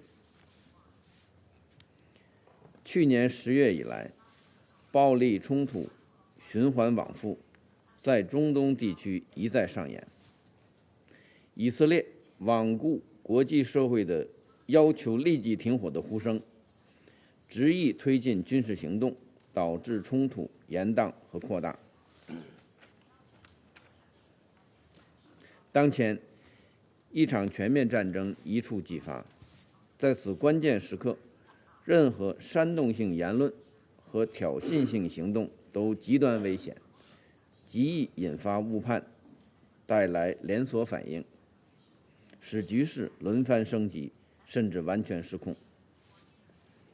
我们敦促所有各方，特别是以色列，厉行克制，避免采取任何可能导致局势进一步升级的行动。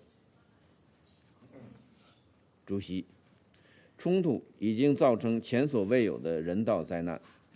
我们看到，加沙已经是人间炼狱，在黎巴嫩也有大量民用设施被毁坏，数千人伤亡，超过100万人背井离乡，包括大批巴勒斯坦难民。我们呼吁冲突各方遵守国际人道法红线，切实保护平民安全。我们支持联合国人道系统采取紧急行动，为缓解巴勒斯坦和黎巴嫩的人道局势做出努力。中方重申尊重联黎部队中立性，切实保障联合国维和人员安全的重要性。联合国资产和人员不应成为武装攻击的目标。主席，安理会肩负着维护国际和平与安全的重要职责。当前形势下，安理会有必要紧急采取行动，团结一致提出明确无误的要求，必须在加沙立即实现停火，必须停止暴力循环，必须全力防止战争蔓延，必须推动有关各方回到政治和外交解决的轨道。形势已经岌岌可危，任何消极拖延都是不负责任的。任何纵容更大军事冒险的说辞，都将释放错误信号，并可能产生严重的后果。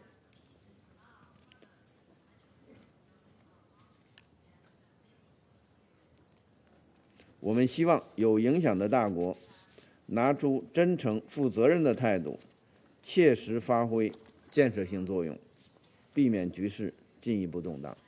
谢谢主席。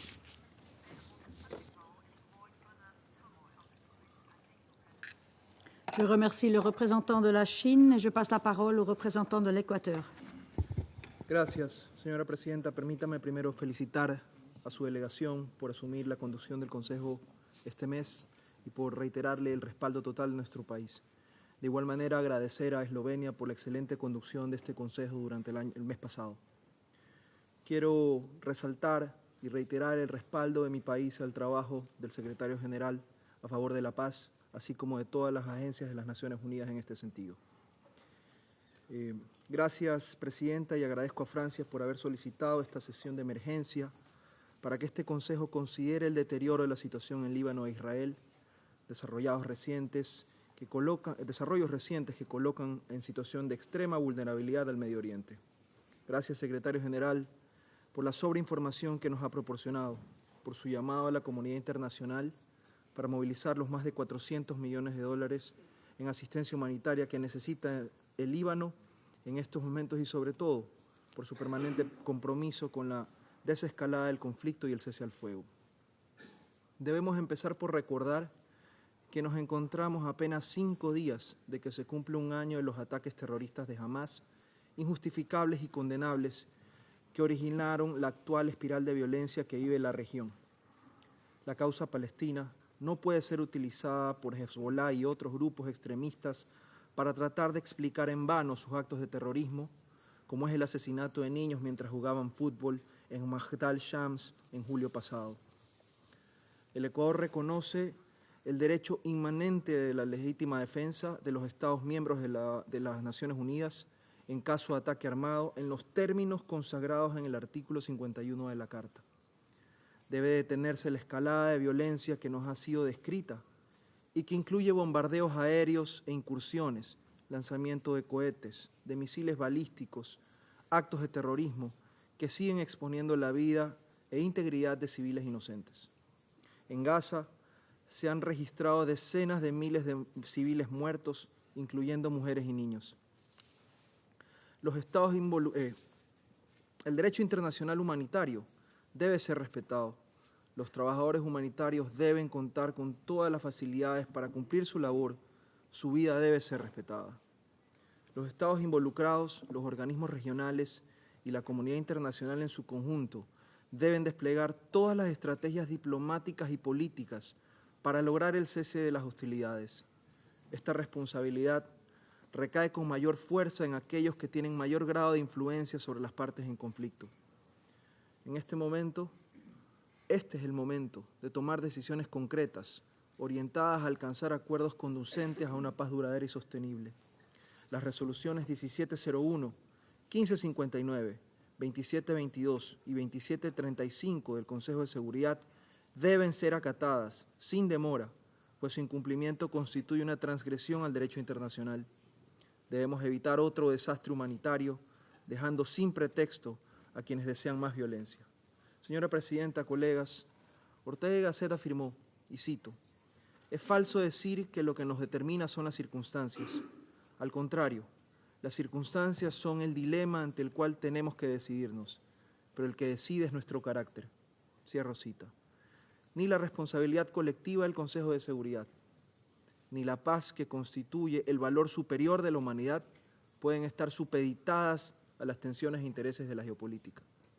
Para finalizar, reitero que el Ecuador apoya toda iniciativa que persiga el restablecimiento de la paz y su sostenibilidad. Gracias. Merci le représentant de l'Équateur et je vais faire maintenant une déclaration en ma qualité de représentant de la Suisse. Nous remercions le secrétaire général de son intervention. La Suisse est préoccupée au plus haut point face au dernier développement au Moyen-Orient. Le risque d'une guerre régionale dont nous mettons en garde depuis maintenant presque un an est sur le point de devenir réalité. En vue des innombrables vies civiles en danger, il est impératif que tous les acteurs dans la région cessent immédiatement leurs hostilités pour permettre une désescalade et que ce Conseil assume pleinement son rôle. L'intensification des hostilités entre Israël et le Hezbollah, y compris les informations faisant état d'incursions terrestres israéliennes, tout comme les tirs d'environ 200 000 missiles balistiques par l'Iran sur le territoire israélien, sont inacceptables. Il en va de même pour les offensives menées par les Houthis et d'autres groupes armés dans la région. Toutes ces attaques doivent immédiatement cesser. La Suisse condamne la spirale de violence de ces dernières semaines. Elle met en danger la vie des civils dans toute la région. Les victimes civiles se comptent en dizaines de milliers, dont d'innombrables enfants. Plusieurs millions sont déplacés de force en raison des hostilités. La population civile paye ainsi le prix lourd de cette escalade militaire au Liban, dans tout le territoire palestinien occupé et en Israël. Le dialogue est le seul moyen pour éviter une guerre régionale. La Suisse soutient tous les efforts en vue de solutions diplomatiques pouvant mener à un arrêt immédiat des violences dans toute la région. Toutes les parties et ceux qui ont une influence sur elles doivent maintenant faire preuve d'un maximum de retenue. La Suisse appelle toutes les parties à agir dans les limites imposées par le droit international, y compris la Charte des Nations unies. La souveraineté et l'intégrité territoriale de tous les pays dans la région doivent être respectées. De plus, la volonté de ce Conseil est claire. Toutes ces résolutions doivent être mises en œuvre. Cela concerne les résolutions exigeant un cessez-le-feu à Gaza et demandant la libération immédiate et inconditionnelle des otages. Cela vaut également pour celles sur la sécurité maritime en mer Rouge. De même, nous appelons encore une fois avec insistance à un retour à la cessation des hostilités de part et d'autre de la ligne bleue, ainsi qu'à un réengagement immédiat quant à la mise en œuvre de la résolution 1701. Cette résolution est reconnue par tous. Elle dresse un chemin pour résoudre les causes sous-jacentes du conflit et permettre aux populations au Liban et en Israël de vivre en paix et sécurité. Le droit international humanitaire doit impérativement être respecté par toutes les parties en toutes circonstances et indépendamment de la question de la licéité du recours à la force. Cela comprend le strict respect des principes relatifs à la conduite des hostilités, tels que la distinction entre civils et combattants, la proportionnalité et la précaution dans l'attaque. La Suisse condamne toutes les violations du droit international ayant eu lieu ces derniers jours, y compris les attaques balistiques d'hier de l'Iran sur Israël.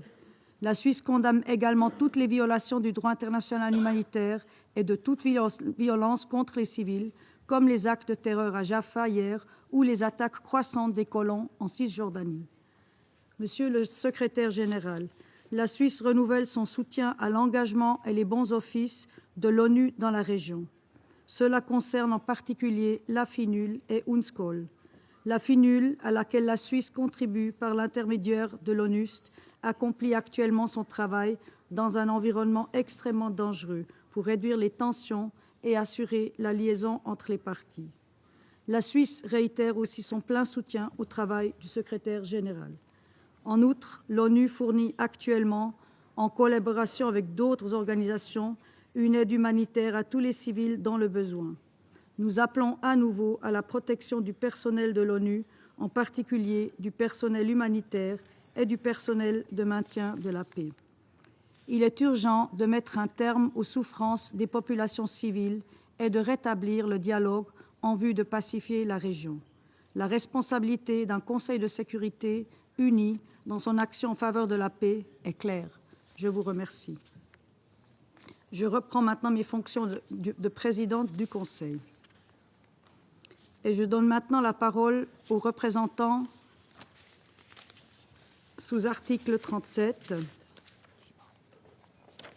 Et j'invite donc le Liban à prendre la parole.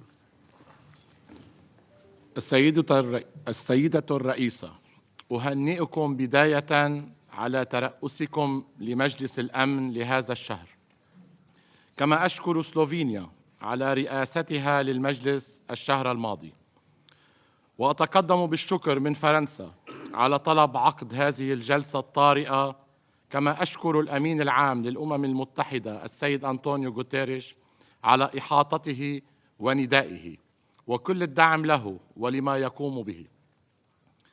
السيدة الرئيسة، نجتمع اليوم في مجلسكم الكريم ومنطقة الشرق الأوسط مشتعلة من كل حدب وصوب، فلا لبنان بخير ولا غزة بخير، والحشود الإسرائيلية العسكرية وأرتال الدبابات والمصفحات على طول الحدود الجنوبية للبنان، والحكومة الإسرائيلية والكابينت المنبثقة عنها أقرت الاجتياح البري للبنان الذي بدأت طلائعه ليل أمس، ويأتي ذلك بعد 11 شهراً من العدوان البربري الهمجي الذي لم يوفر لا مدنيين ولا أعيان مدنية ولا عاملي إغاثة ولا صحافيين ولا أطفال ولا نساء ولا مسنين.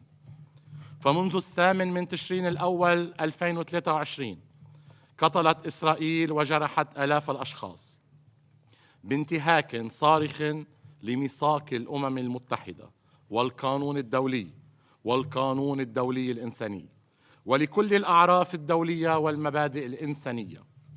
لذلك كل ما تقوله إسرائيل عن عمليات عسكرية جراحية ومحدودة هو غير صحيح، فالأضرار هائلة في صفوف المدنيين وفي البنى التحتية المدنية.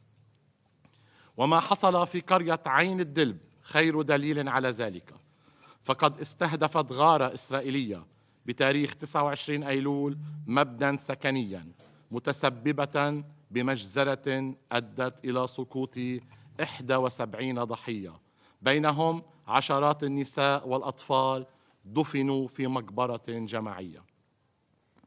وتعيد هذه المأساة ذكرى المجازر الإسرائيلية السابقة خلال اجتياحاتها واعتداءاتها على لبنان، وخاصة مجزرتي قانا في العام 96 و2000، مؤكدة مرة بعد مرة تجاهلها للمطلق للقانون الدولي، بالرغم من مناشدة أعضاء المجلس عامة وسويسرا خاصة مرارا وتكرارا لها بالامتثال لموجباتها المنصوص عليها في القانون الدولي الإنساني. السيدة الرئيسة، لم يعد للكلام من معنى ولا للشكاوى من فائدة، فكم من مرة جئناكم إلى هذا المجلس وحذرنا من الوضع الكارثي على طول الحدود الجنوبية، وكم من مرة دقينا ناقوس الخطر محذرين من تمدد الحرب لتصبح إقليمية تشمل العديد من الجبهات. لكن ما يحدث اليوم من قتل وتهجير وتدمير غير مسبوق لا يمكن السكوت عنه وتجاهله، وسياسة وضع الرؤوس في الرمال والخوف من مواجهة إسرائيل وردعها لم تعد ذي فائدة، فأولاد الجنوب والضاحية الجنوبية لبيروت ينامون في الشوارع، والأمهات تحمل أطفالها هاربة من هول الغارات والصواريخ الفائقة التدمير التي تستخدم ضد المدنيين. وقد كثفت إسرائيل من حدة عدوانها وجرائمها على لبنان وعاصمته بيروت، وفي يوم واحد فقط وهو 23 أيلول قتلت إسرائيل عبر هجماتها الجوية 569 شخصاً، من بينهم 50 طفلاً و94 امرأة، ناهيك عن اغتيال أمين عام حزب الله سماحة السيد حسن نصر الله يوم 27 أيلول. على مر التاريخ لم تجمع الآراء على توصيف موحد لأي شخصية عسكرية أو سياسية أو ثورية، والتاريخ حافل بالأمثلة عن تلك الشخصيات، وينقسم مجلسكم هنا أيضا على التوصيف الصحيح، لكن ما يجمع عليه الجميع أن مواجهة المحتل مقاومة. السيدة الرئيسة، كما قلنا ورددنا سابقا، وكما قال دولة رئيس الحكومة في خطابه أمام هذا المجلس الأسبوع الماضي، وكما ردد وزير خارجية لبنان مرارا وتكرارا، أن شعب لبنان وحكومة لبنان يرفضون الحرب ويريدون تطبيق القرار 1701 بكافة مندرجاته، ونشر الجيش اللبناني في الجنوب على طول الحدود البرية بمؤازرة من قوات اليونيفيل، وهو الحل الوحيد لهذه الحرب العمياء وهذا العدوان الهمجي. وكنا قد أبدينا استعدادنا لتعزيز وجود الجيش في الجنوب، وقد أعلنت الحكومة عن فتح باب التطويع 1500 عنصر جديد التزاما منها بتطبيق القرار 1701. وأذكر في هذا الصدد أن لبنان كان قد وافق على المبادرة الأمريكية الفرنسية التي وافقت عليها إسرائيل وعادت ورفضتها، بل نسفتها بموجة قتل ودمار غير مسبوقة بحجمها وعنفها.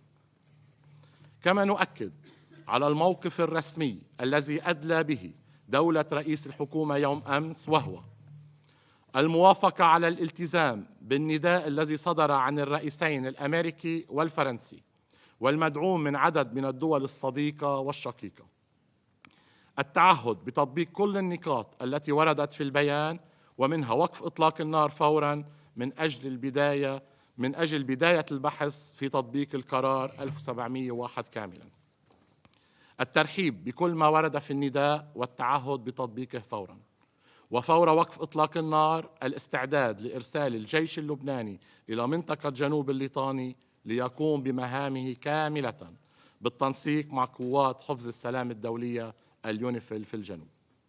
السيدة الرئيسة، ها نحن اليوم نتجه أكثر فأكثر إلى حرب إقليمية مفتوحة وبلا ضوابط، والحل يبقى بالعودة إلى الحلول السياسية المبنية على قرارات الشرعية الدولية ذات الصلة.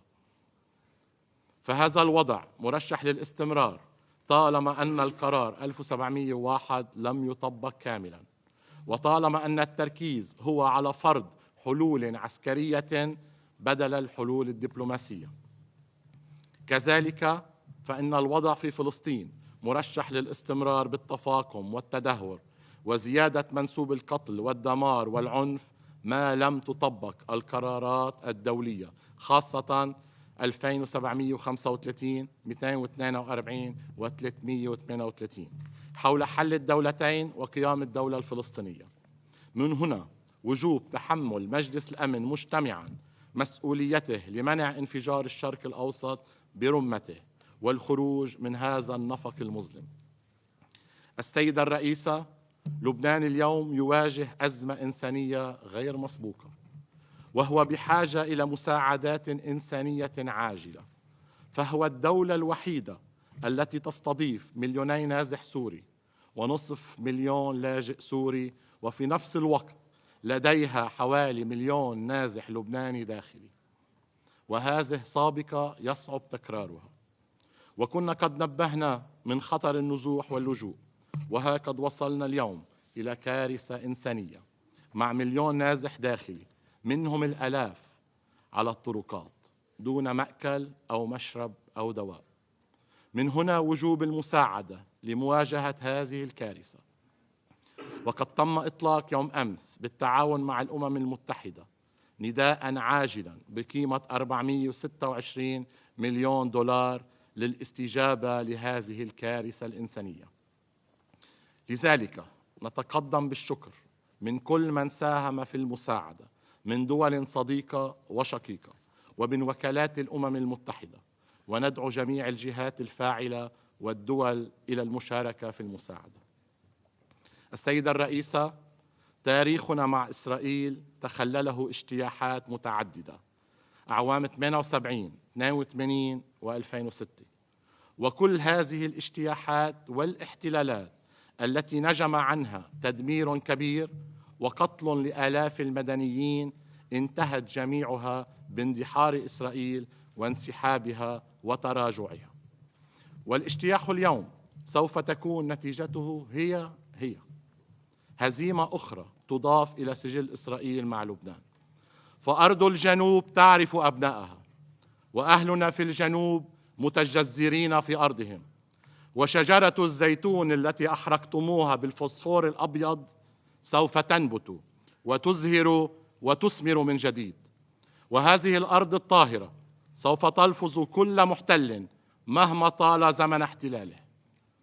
السيدة الرئيسة، لبنان اليوم عالق بين مطرقة آلة التدمير الإسرائيلية وبين طموحات البعض في المنطقة، واللبنانيون يرفضون هذه المعادلة القاتلة. ولبنان يستحق الحياة. لبنان يستحق الحياة. نعم، لبنان واللبنانيون يستحقون الحياة.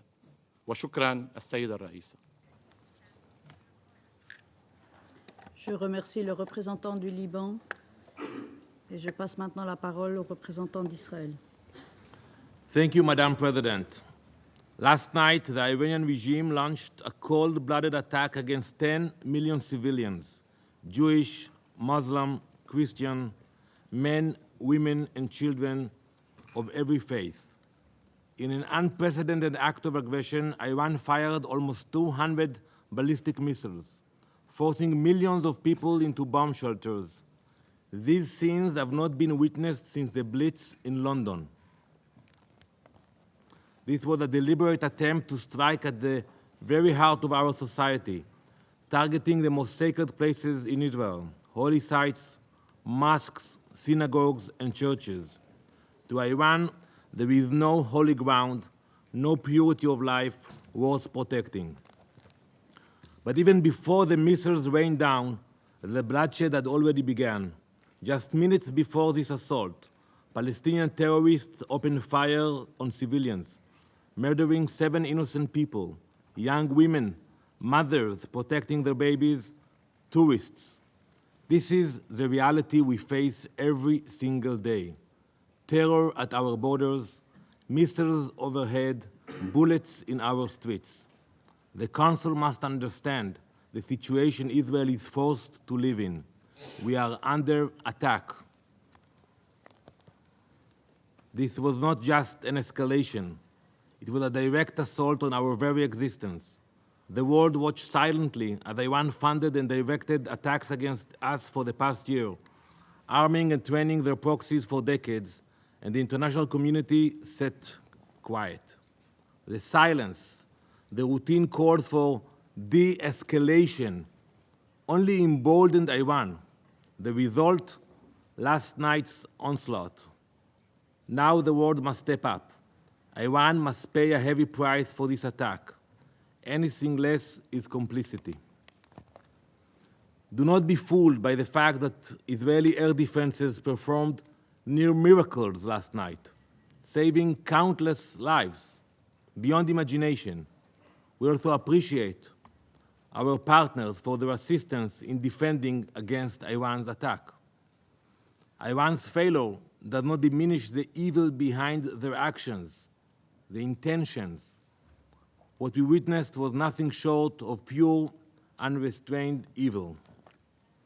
This is the largest missile assault in Israel's history. They have openly launched hundreds of missiles into civilian areas. Today, the mask is off, and their evil is now laid bare for all the world to see. The Ayatollah's regime has revealed its true nature, not just as the world's greatest sponsor of terror, but as an active, direct aggressor. For years, Iran has armed terrorists and tyrannical regimes.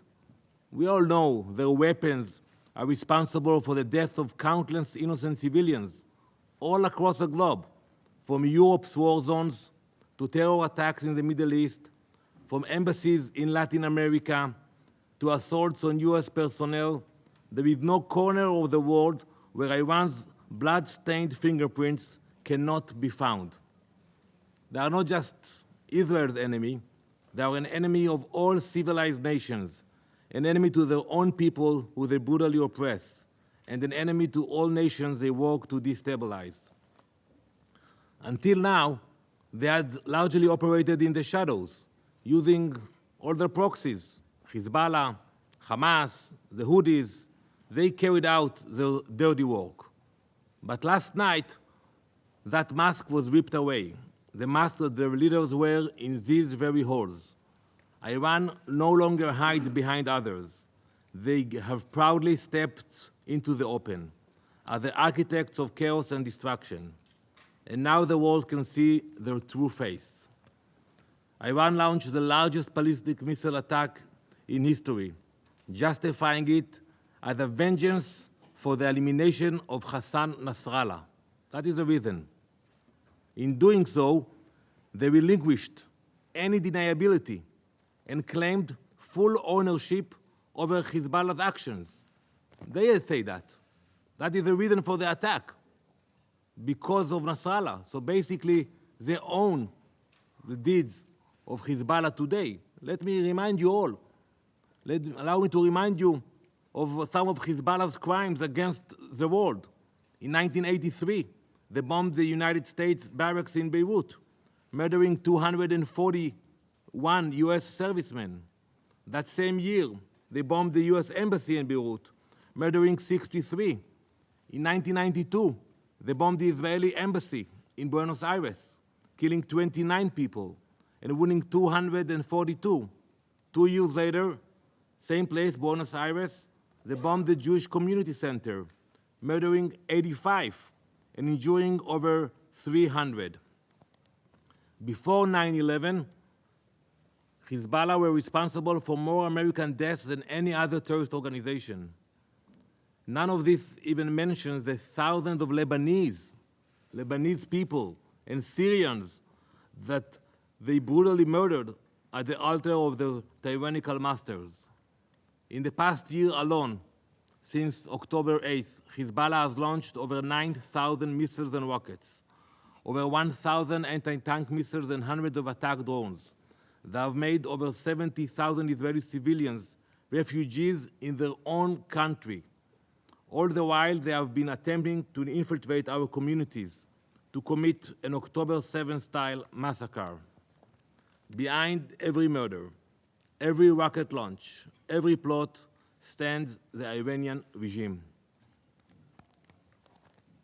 Let me be clear. Israel will defend itself. We will act.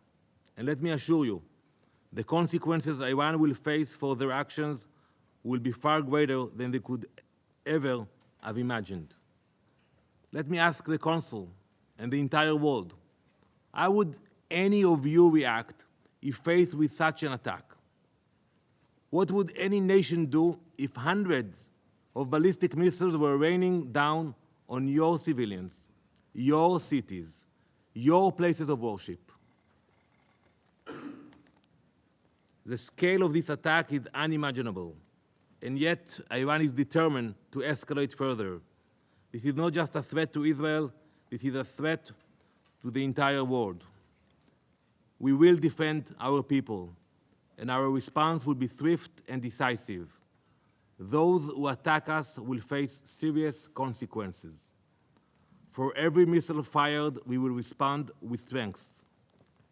For weeks, I have sat in this Council warning of the growing threat Iran poses, urging you to take decisive action against this regime.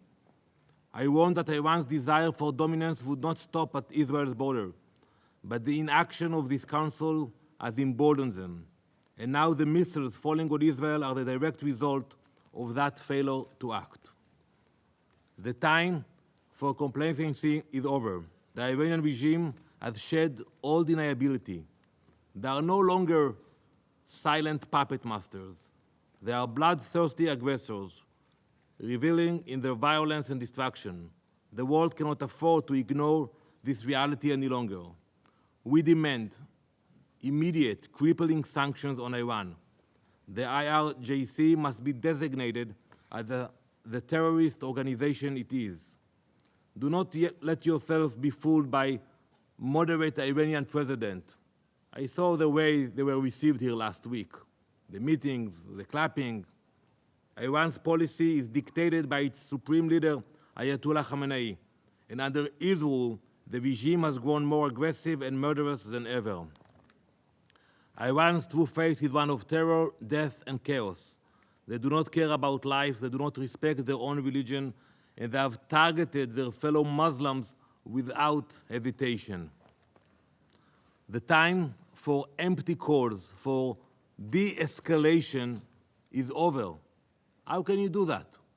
To equate Israel, a nation simply wishing to live in peace, acting in defense of its people, with an aggressor bent on our destruction, is not just wrong. It is a grotesque and immoral distortion of reality. This is not a conflict between two equal sides. This is a battle between a sovereign country defending its right to exist and a regime that seeks nothing less than our extinction. And I repeat what I said last time. We have no border with Iran. We have no dispute with them. Ask yourself why they spend so much money and energy to build those rockets and to attack us. What is the reason behind it? Calls for de-escalation is a false symmetry, an absurd equivalence between the protector and the destroyer. Today, tonight actually, the Jewish people will welcome the new year. The past year has been the most challenging in our country's history, but we will prevail. In this coming year, we will not stop until all 101 hostages are back at their families' tables. Let the world understand, Israel will defend itself, and will do so with justice and strength. Thank you, Madam President. Je remercie le représentant d'Israël et je passe la parole au représentant de la République islamique d'Iran. In the name of God, the compassionate, the merciful, we congratulate you, Madam President, for assuming the presidency of the Security Council this month, and thank you for the convening this emergency meeting to address the ongoing Israeli aggression against Lebanon and critical situation in the region. We acknowledge Slovenia for its successful conclusion of the presidency in September. Madam President, distinguished delegates, for a year now, the apartheid and occupying regime of Israel has continued its brutality in occupied Palestine with full impunity. And now this regime is extending its brutal, aggressive war to Lebanon and targeting innocent people day and night across the border and deep inside the territory. The regime is pushing the region to the edge of an all-out, unprecedented catastrophe. Israel has no intention to pursue peace or a ceasefire. Regrettably, the UN Security Council has remained paralyzed due to the United States' obstruction of any effective decision by this body. Unwavering support provided by the United States, United Kingdom, and certain Western states to Israel has given a carte blanche to this aggressive terrorist regime for all sorts of sinister behavior. No more than ever, this regime has become a serious threat to international peace and security.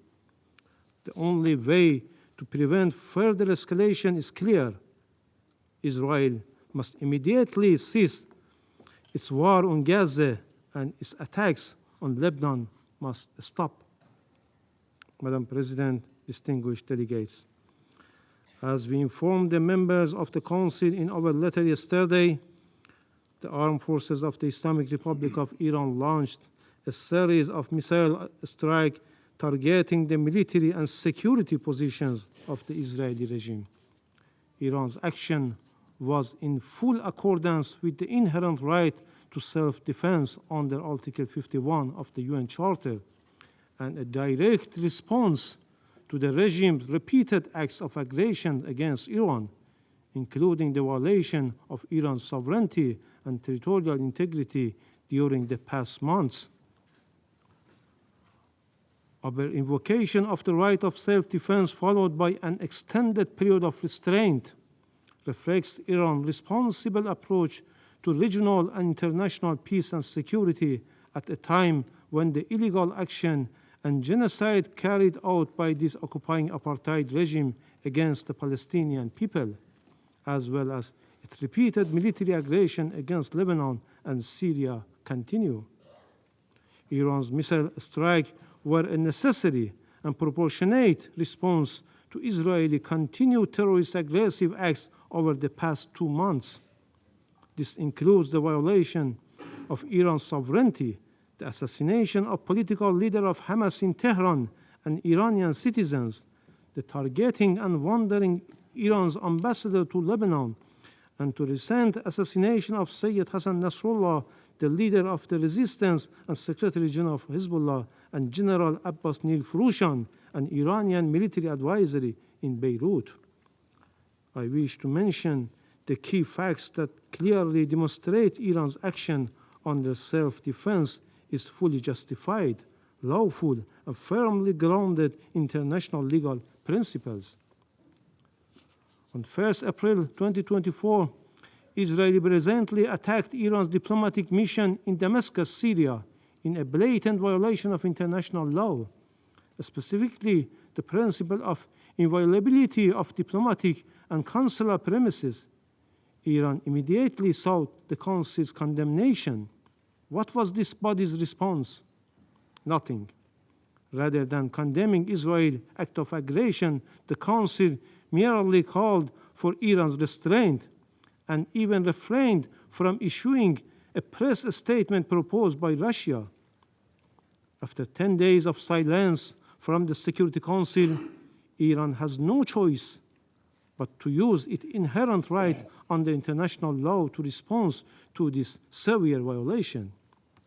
On 31st July 2024, Israel committed yet another act of aggression by assassinating Mr. Ismail Haniyeh, Hamas political leader and the former Prime Minister of Palestine, while he was an official guest of the Iranian government in Tehran. This was a flagrant breach of Iran's national sovereignty and territorial integrity. Despite Iran's call for action, the Council again failed to act. Meanwhile, several states, including the United States, urged Iran to maintain restraint, citing ongoing ceasefire negotiations. We respected these calls for diplomacy, yet no ceasefire materialized and Israel only grew bolder. Again, we witnessed another heinous crime by Israel, this time through the detonation of communication devices targeting the innocent people of Lebanon. A larger number of innocent civilians were killed and injured, including Iran's ambassador to Lebanon. This was yet another manifestation of state terrorism. Following, Israel carried out a blatant act of terrorist aggression using US-supplied thousands-pound bunker busters to assassinate Sayyid Hassan Nasrallah, the leader of Hezbollah, and a symbol of resistance against Israeli occupation and aggression in Lebanon. This brutal attack resulted in the martyrdom of numerous innocent people, including Hezbollah leader and Iranian General Abbas Nil Furushan, while also leaving many civilians wounded. This egregious act underscores once more the regime's continued reliance on violence and terror. Madam President, the Islamic Republic of Iran has consistently pursued peace and stability for the region and called for an immediate ceasefire and the cessation of civilians' casualties, a position we have maintained for over a year. Yet, experience has proven that Israel only understands the language of force. Diplomacy has repeatedly failed, as Israel views restraint not as a gesture of goodwill, but as a weakness to exploit. Each act of restraint taken by Iran has only emboldened Israel to commit even greater crimes and more acts of aggression. Consequently, Iran's response was necessary to restore balance and deterrence. Israel must understand that each act of aggression it makes is not unpunished and will be met with consequences. This is the cost this regime must bear. Contrary to the regime which consistently considers innocent civilians and civilian infrastructure as legitimate target for aggression and massacre, Iran's response has only targeted the regime's military and security installation with its defensive missile strike, because the Islamic Republic of Iran is grounded in ethical principles and noble teaching of Islam and full compliance with the principles of distinction under international humanitarian law. Madam President, distinguished delegates, the international community cannot afford to remain silent. We reiterate our call on this Council to respond with urgency and determination. The Security Council must intervene to stop Israeli continued aggression and war crimes against Lebanon, Gaza, and Syria, and to prevent the situation from escalating into a full-scale regional war. Furthermore, the Security Council must force Israel to comply with its obligation on the resolution this body adopted. Israel must fully implement Resolution 1701. Finally, Madam President, we strongly warn against any further act of aggression by Israeli terrorist regime against our national security and vital interests. Iran is fully prepared to take further defensive measures if necessary to protect its legitimate interests and defend its territorial integrity and sovereignty against any act of military aggressions and the illegal use of force. In this regard, Iran will have no hesitation.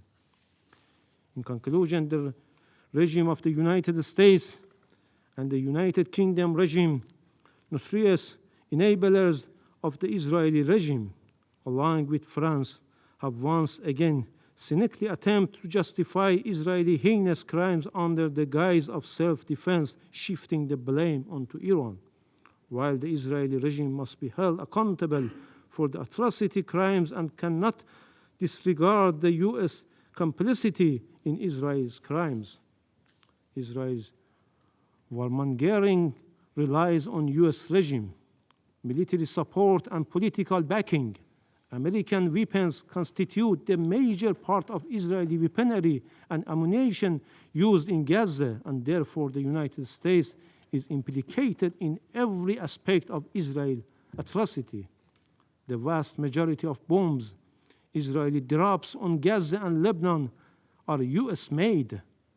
The U.S. regime even provides Israel with jet fuel. The U.S. has sent so many arms to Israel since October 7 that the Pentagon has struggled to find sufficient cargo aircraft to deliver the materials. If there were even a shred of honesty in their concerns for the loss of innocent people lives in Gaza or Lebanon, or for the spread of war across the region, they could easily strip Israel of the tools it used to commit those atrocities, yet their actions reveal their true intent to embolden Israel's criminal actions. I thank you. Je remercie le représentant de la République islamique d'Iran et j'invite le représentant de l'Irak à prendre la parole.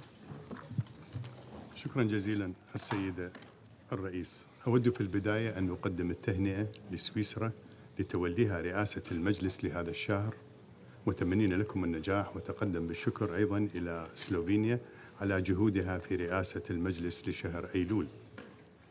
كما أشكر وفد فرنسا للدعوة التي قدموها لعقد هذه الجلسة، وتقدم بالشكر الجزيل للسيد أنطونيو غوتيريس الأمين العام للأمم المتحدة على الإيجاز الذي قدمه، ونثمن جهوده ومواقفه الداعية إلى التهدئة ووقف إطلاق النار. السيد الرئيس، إن تكرار الاجتماعات في مجلس الأمن وخلال العام المضى دون تحقيق نتائج ملموسة لوقف الاعتداءات الإسرائيلية المتواصلة ضد الشعب الفلسطيني يعكس حقيقة مؤلمة مفادها عدم تمكن المجلس من اتخاذه لقرارات فعالة وصارمة لوقف تلك الانتهاكات التي تؤدي إلى استمرار الاحتلال في ممارساته وتصعيد العنف في المنطقة. آن الأوان أن يمارس مجلس الأمن دوره الفعال في حفظ السلم والأمن الدوليين، خاصة في ظل استمرار الاعتداءات الإسرائيلية على الأراضي الفلسطينية واللبنانية، وأن يتحمل مجلس الأمن بموجب ميثاق الأمم المتحدة مسؤولية أساسية في الحفاظ على السلم العالمي، وأن يصدر قرارات ملزمة بوقف إطلاق النار فوراً، كما سبق أن فعل في نزاعات أخرى حول العالم. إذ أن عدم ممارسة مجلس الأمن لدوره ومهامه الأساسية في حفظ السلم والأمن الدوليين يفتح الباب أمام إسرائيل للاستمرار في اعتداءاتها دون أي رادع حقيقي، مما يعزز من عدم الاستقرار ويهدد السلم والأمن الإقليمي والدولي. وعلى المجتمع الدولي ومجلس الأمن على وجه الخصوص بحاجة إلى إعادة تقييم سياساته تجاه هذا النزاع، واتخاذ خطوات ملموسة لإنهاء الاحتلال وضمان حماية المدنيين. إن استمرار ارتكاب الانتهاكات والعدوان والتوسع العسكري الذي تشنه قوات الاحتلال الإسرائيلية دون رادع يدفع المنطقة نحو مواجهة إقليمية واسعة النطاق تؤدي إلى زعزعة الأمن الإقليمي وإلى معاناة إنسانية كبيرة وانتشار التطرف والإرهاب، ويزيد من تعقيد الأوضاع، إذ أن الفشل في وضع حد لتلك الجرائم يشجع إسرائيل على التمادي في انتهاكاتها وشن الهجمات العسكرية، ولا يؤدي هذا الوضع إلى زيادة معاناة الشعب الفلسطيني واللبناني فقط، بل يهدد أيضا السلم والاستقرار في المنطقة بشكل عام.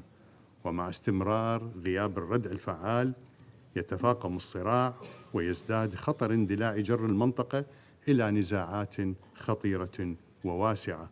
ومع غياب التدخل الدولي الحاسم توسعت رقعة الصراع لتصل إلى لبنان، مما يهدد باندلاع حرب شاملة في المنطقة. السيدة الرئيسة، إن تراكمات الاحتلال الإسرائيلي المستمرة وعلى مدى 75 عاما الماضية والانتهاكات الجسيمة التي ارتكبتها ضد الشعب الفلسطيني واحتلاله لأراضٍ عربية في سوريا ولبنان واعتداءاته المتكررة تمثل انتهاكاً صارخاً للقانون الدولي والقانون الدولي الإنساني، وتزيد تلك الجرائم والمجازر وممارسات العنف كالهجوم السافر على مدينة بيروت الذي أودى بحياة آلاف اللبنانيين من تعميق الجراح وتفاقم الصراع في المنطقة. لقد دخلت الحرب مرحلة جديدة خطيرة جداً تنذر بمزيد من الدمار والقتل والتهجير يفوق ما رأيناه في الأيام الماضية بسبب استمرار قوات الاحتلال بأعمال الإبادة والقتل التي ترقى إلى جرائم حرب وإبادة جماعية متجاهلة أحكام القانون الدولي الإنساني والأعراف الإنسانية دون رادع أو محاسبة، بل إيجاد ذرائع باطلة تدافع عن تلك الجرائم داخل مجلس الأمن، إذ أن ما تقوم به قوات الاحتلال الإسرائيلي من جرائم قتل جماعي متعمد للمدنيين في غزة وفي لبنان وفي الأراضي العربية المحتلة الأخرى هي جرائم يندى لها جبين الإنسانية، وتبين حجم الوحشية والسلوك العدواني لسلطات الاحتلال. وأمام المجتمع الدولي اليوم مسؤولية قانونية وإنسانية وأخلاقية تختبر فيها إنسانية المشتركة بالاستجابة، إذ أن الحرب التي تشنها قوات الاحتلال الإسرائيلي على قطاع غزة غادرت فكرة الدفاع عن النفس كما تدعي إسرائيل رغم بطلانها شرعيا، واتخذت مسار الانتقام والإبادة الجماعية، وهذا ما تؤكده الأرقام المرعبة للضحايا من المدنيين الفلسطينيين واللبنانيين، من الأطفال والنساء وكبار السن، بل وحتى موظفي الأمم المتحدة وعوائلهم في سابقة خطيرة غير مشهودة.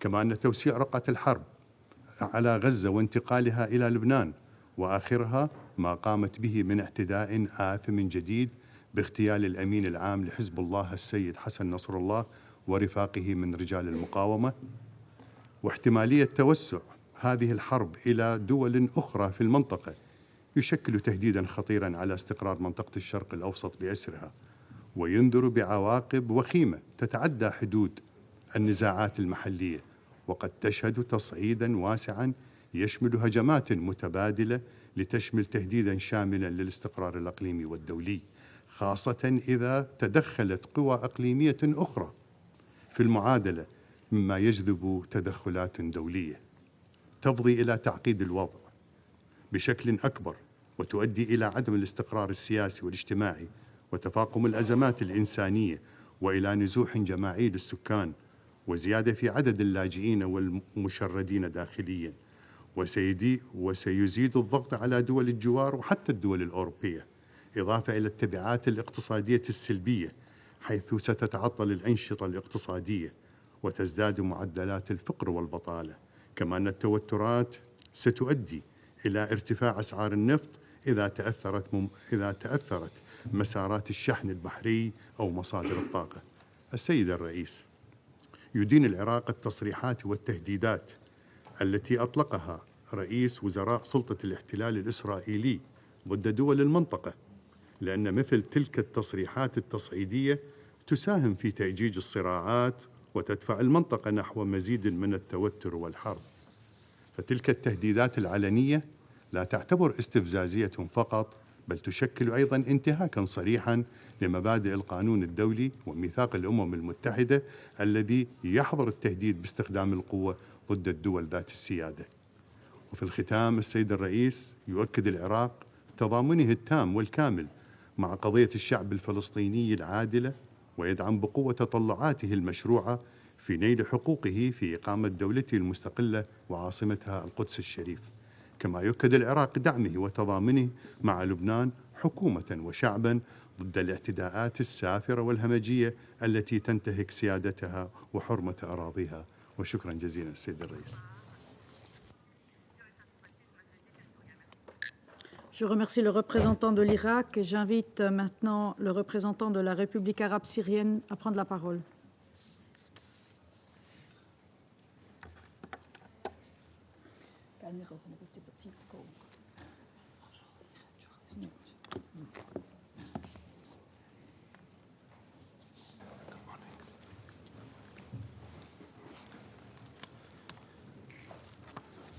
شكرا سيد الرئيس.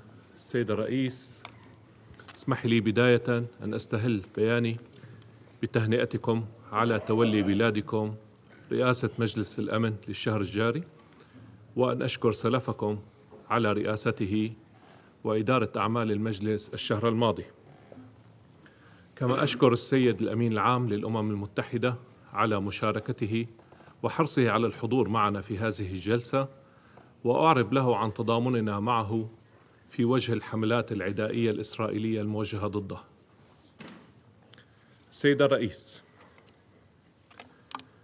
لقد عقد مجلس الأمن على مدى الأيام الماضية جلسات متتالية لمناقشة العدوان الإسرائيلي المستمر على الشعب الفلسطيني وعلى دول منطقتنا، وما كنا لنصل إلى ما وصلنا إليه اليوم ونعقد هذه الجلسة الطارئة وربما غيرها في الأيام القادمة لو أن مجلسكم قام بمسؤولياته الأساسية في حفظ السلم والأمن الدوليين منذ بدء العدوان الإسرائيلي الهمجي على غزة. لقد طالب معظم قادة وممثلي الدول الأعضاء الذين اعتلوا منبر الجمعية العامة خلال النقاش العام رفيع المستوى، طالبوا مجلس الأمن بالتحرك الفوري لوقف العدوان الهمجي الإسرائيلي على الشعب الفلسطيني والاعتداءات الإسرائيلية المتكررة على دول المنطقة، والتحرك لوضع قراراته ذات الصلة موضع التنفيذ لإنهاء الاحتلال الإسرائيلي للأراضي العربية المحتلة ووقف ممارساته الإجرامية المتواصلة منذ عقود. وقد عكست بياناتهم إرادة دولية حقيقية لوضع حد لتفلت كيان الاحتلال الإسرائيلي وهوسه بإشعال الحروب وإراقة الدماء. لقد قوبلت تلك المطالبات بإمعان مجرمي الحرب الإسرائيليين في أعمالهم العدوانية الإجرامية في فلسطين وسوريا ولبنان، ومفاخرتهم بازدرائهم للقانون الدولي وميثاق الأمم المتحدة وكيل الاتهامات لمنظمتنا ومحاولة ترهيب ممثليها ووكالاتها بما فيها الأونروا.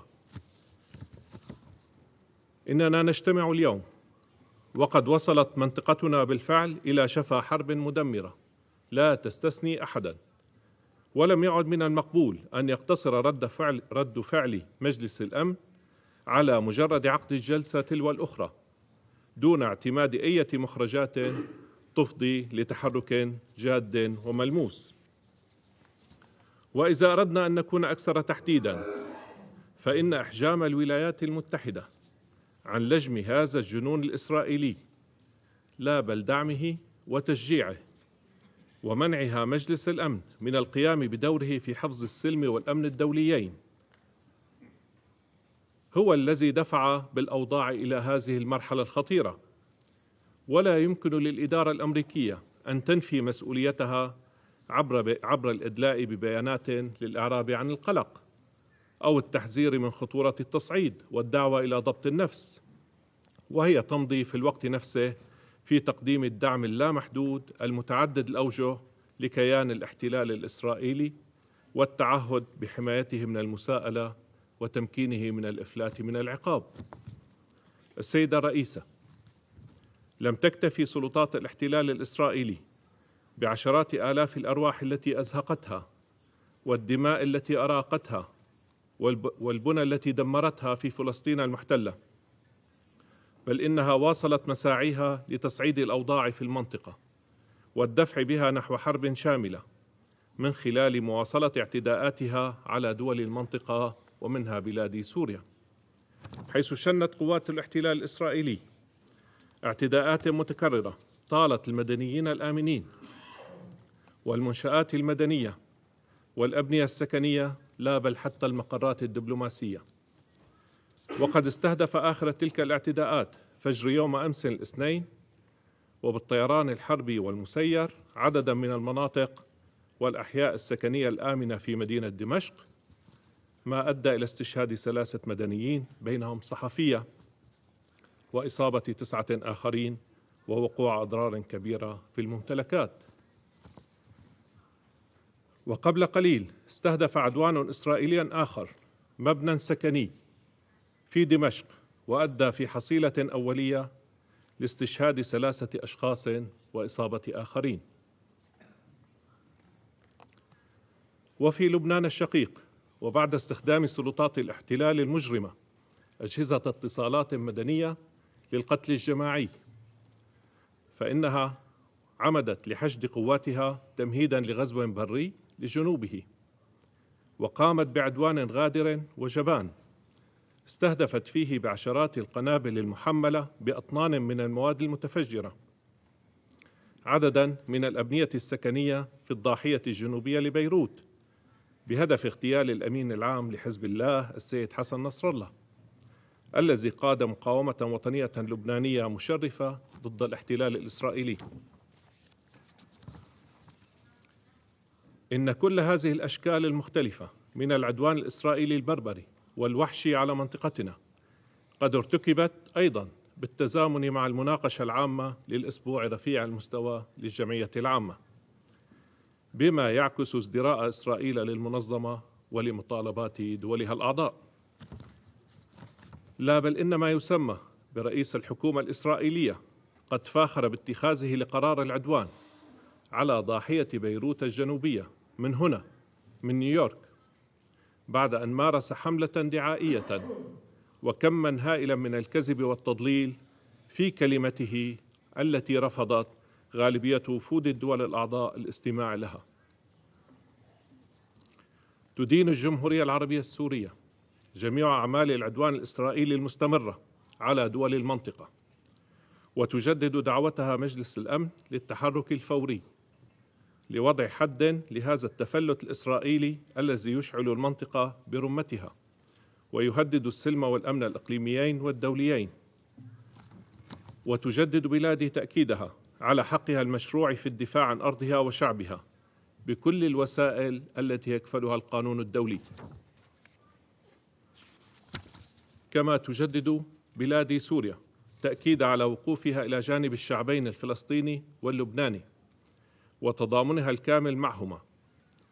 وعلى الرغم من التحديات الجسيمة والأعباء التي تواجهها سوريا جراء السياسات العدائية التي تتبعها دولا غربية خدمة لإسرائيل، وعلى الرغم من التدابير القسرية اللا شرعية والحصار اللا إنساني، فإن سوريا لن تدخر جهدا لتقديم المساعدة الإنسانية للأشقاء اللبنانيين. وقد حشدت الحكومة السورية ومؤسسات المجتمع المدني كل طاقاتها لمساعدة جميع القادمين من لبنان من سوريين ولبنانيين ورعايا دول ثالثة. السيد الرئيس، لقد نص الميثاق في مادته 51 على حق الدول في الدفاع الشرعي عن النفس، وهو حق راسخ للدول والشعوب لا يملكه كيان الاحتلال الإسرائيلي بأي حال من الأحوال. هذا ما أكدته محكمة العدل الدولية، لأن الاحتلال وما يمثله من أعمال عدوان هو الجريمة الأساس التي تحرم مرتكبيها من أي حقوق. لقد مكن تقاعس مجلس الأمن كيان الاحتلال الإسرائيلي من تجاوز جميع الخطوط الحمراء، الأمر الذي دفع جمهورية إيران الإسلامية لممارسة حقها في الدفاع المشروع عن النفس استنادا للمادة 51 من الميثاق، وردا على جرائم العدوان الإسرائيلي الاحتلال الإسرائيلي. إن قيام إيران بالرد بعد فترة طويلة من ضبط النفس ومن العمل على تلافي المزيد من التصعيد واقتصار ردها على منشآت عسكرية وأمنية يؤكد نهج إيران المسؤول تجاه السلم والأمن الإقليمي والدولي. ومن غير المستغرب ما سمعناه من ممثلة الإدارة الأمريكية وعدد من حلفائها من انتقادات للرد الإيراني، إذ أن تلك الدول ترى في مواد الميثاق أداة توظفها كما تشاء لاستهداف خصومها وحماية شركائها. وقد استمعنا مرارا جميعا لممثلي الإدارات الأمريكية المتعاقبة وهم يقدمون التفسيرات المشوهة والمغلوطة للمادة 51 من الميثاق لتبرير شن أعمال عدوان على دول تبعد عنها آلاف الأميال واحتلال أراضيها ونهب ثرواتها بذريعة الحفاظ على الأمن القومي الأمريكي أو بذريعة مكافحة الإرهاب، في حين أن تلك الدول تنكر على دول أخرى حقها الشرعي في الدفاع عن النفس وعن حدودها المباشرة وضد عدوان حقيقي قائم عليها. ختاما، السيد الرئيس، لقد قال ممثلو الدول الأعضاء الذين اعتلوا منصة الجمعية العامة خلال الأيام الماضية كلمتهم، وعلى مجلس الأمن أن يصغي ويعمل بشكل جاد وفوري لإنهاء المعاناة الإنسانية في غزة ووقف الدم النازف في المنطقة ووضع حد بشكل فوري وغير مشروط للعدوان الإسرائيلي على فلسطين وسوريا ولبنان، وإنهاء الاحتلال الإسرائيلي للأراضي العربية من خلال تنفيذ قرارات مجلسكم ذات الصلة. شكرا سيدة الرئيسة. Je remercie le représentant de la République arabe syrienne et je passe la parole au représentant de l'Italie. Madam President, let me first congratulate you for assuming the presidency in this month of October, and also to thank the Secretary General for his briefing and his work. Italy firmly condemns yesterday's Iranian missile attack on Israel. We express deep concern for the ongoing developments and call for restraint and responsibility on all regional actors. Avoiding any further spiral of escalations has to be our common priority, our top priority, as well as preventing another dramatic humanitarian outburst. Italy will continue to work for a diplomatic solution, also in its capacity as a G7 rotating president, for the stabilization of the Israeli-Lebanese border and in this regard strongly recalls the leaders' declaration of September 25 for a 21-day ceasefire in Lebanon. And while we are gathering now, our Prime Minister is about to host a call of the leaders of the G7 to discuss the situation in the region. Italy calls on all parties involved for the full implementation of Resolution 1701 and invites the Security Council to consider to make the implementation of UNIFIL's mandate more effective, with a view to ensure the security along the Blue Line and to grant the displaced population of northern Israel and Lebanon to safely return home. The security of all UNIFIL personnel has to be respected and fully guaranteed. Sovereignty and territorial integrity of Lebanon needs also to be respected. Madam President, Italy calls for an immediate ceasefire in Lebanon. We will continue to work for a diplomatic solution, and we are ready to assist the Lebanese armed forces in assuming their responsibilities along the border with Israel. To such extent, Italy also deems of utmost importance to fully support and revamp the Lebanon-Israel negotiations to peacefully establish their borders. We will continue to engage with our partners and allies and to keep open channels of dialogue with all the actors in the region. At the same time, it is equally urgent to reach an agreement for a ceasefire in Gaza and to release the hostages in line with Resolution 2735. At this specific time, it is our collective responsibility to call for calm and restraint, aware of the fact that every minute that goes by, the lives of innocent men, women, and children of the entire region hang in the balance. Italy is a firm supporter of the principle two peoples, two states, and shares the goal of a comprehensive, lasting regional peace that can ultimately be achieved on the basis of a two-state solution, with Israel and Palestine living side by side in peace and security within agreed, recognized borders, and full recognition of Israel's existence and respect of its security by all regional actors. I thank you. Merci le représentant d'Italie. Il n'y a plus d'orateurs ou d'oratrices inscrits sur la liste. Je remercie chaleureusement le secrétaire général et j'invite à présent les membres du Conseil à poursuivre l'examen de la question dans le cadre de consultations. La séance est levée.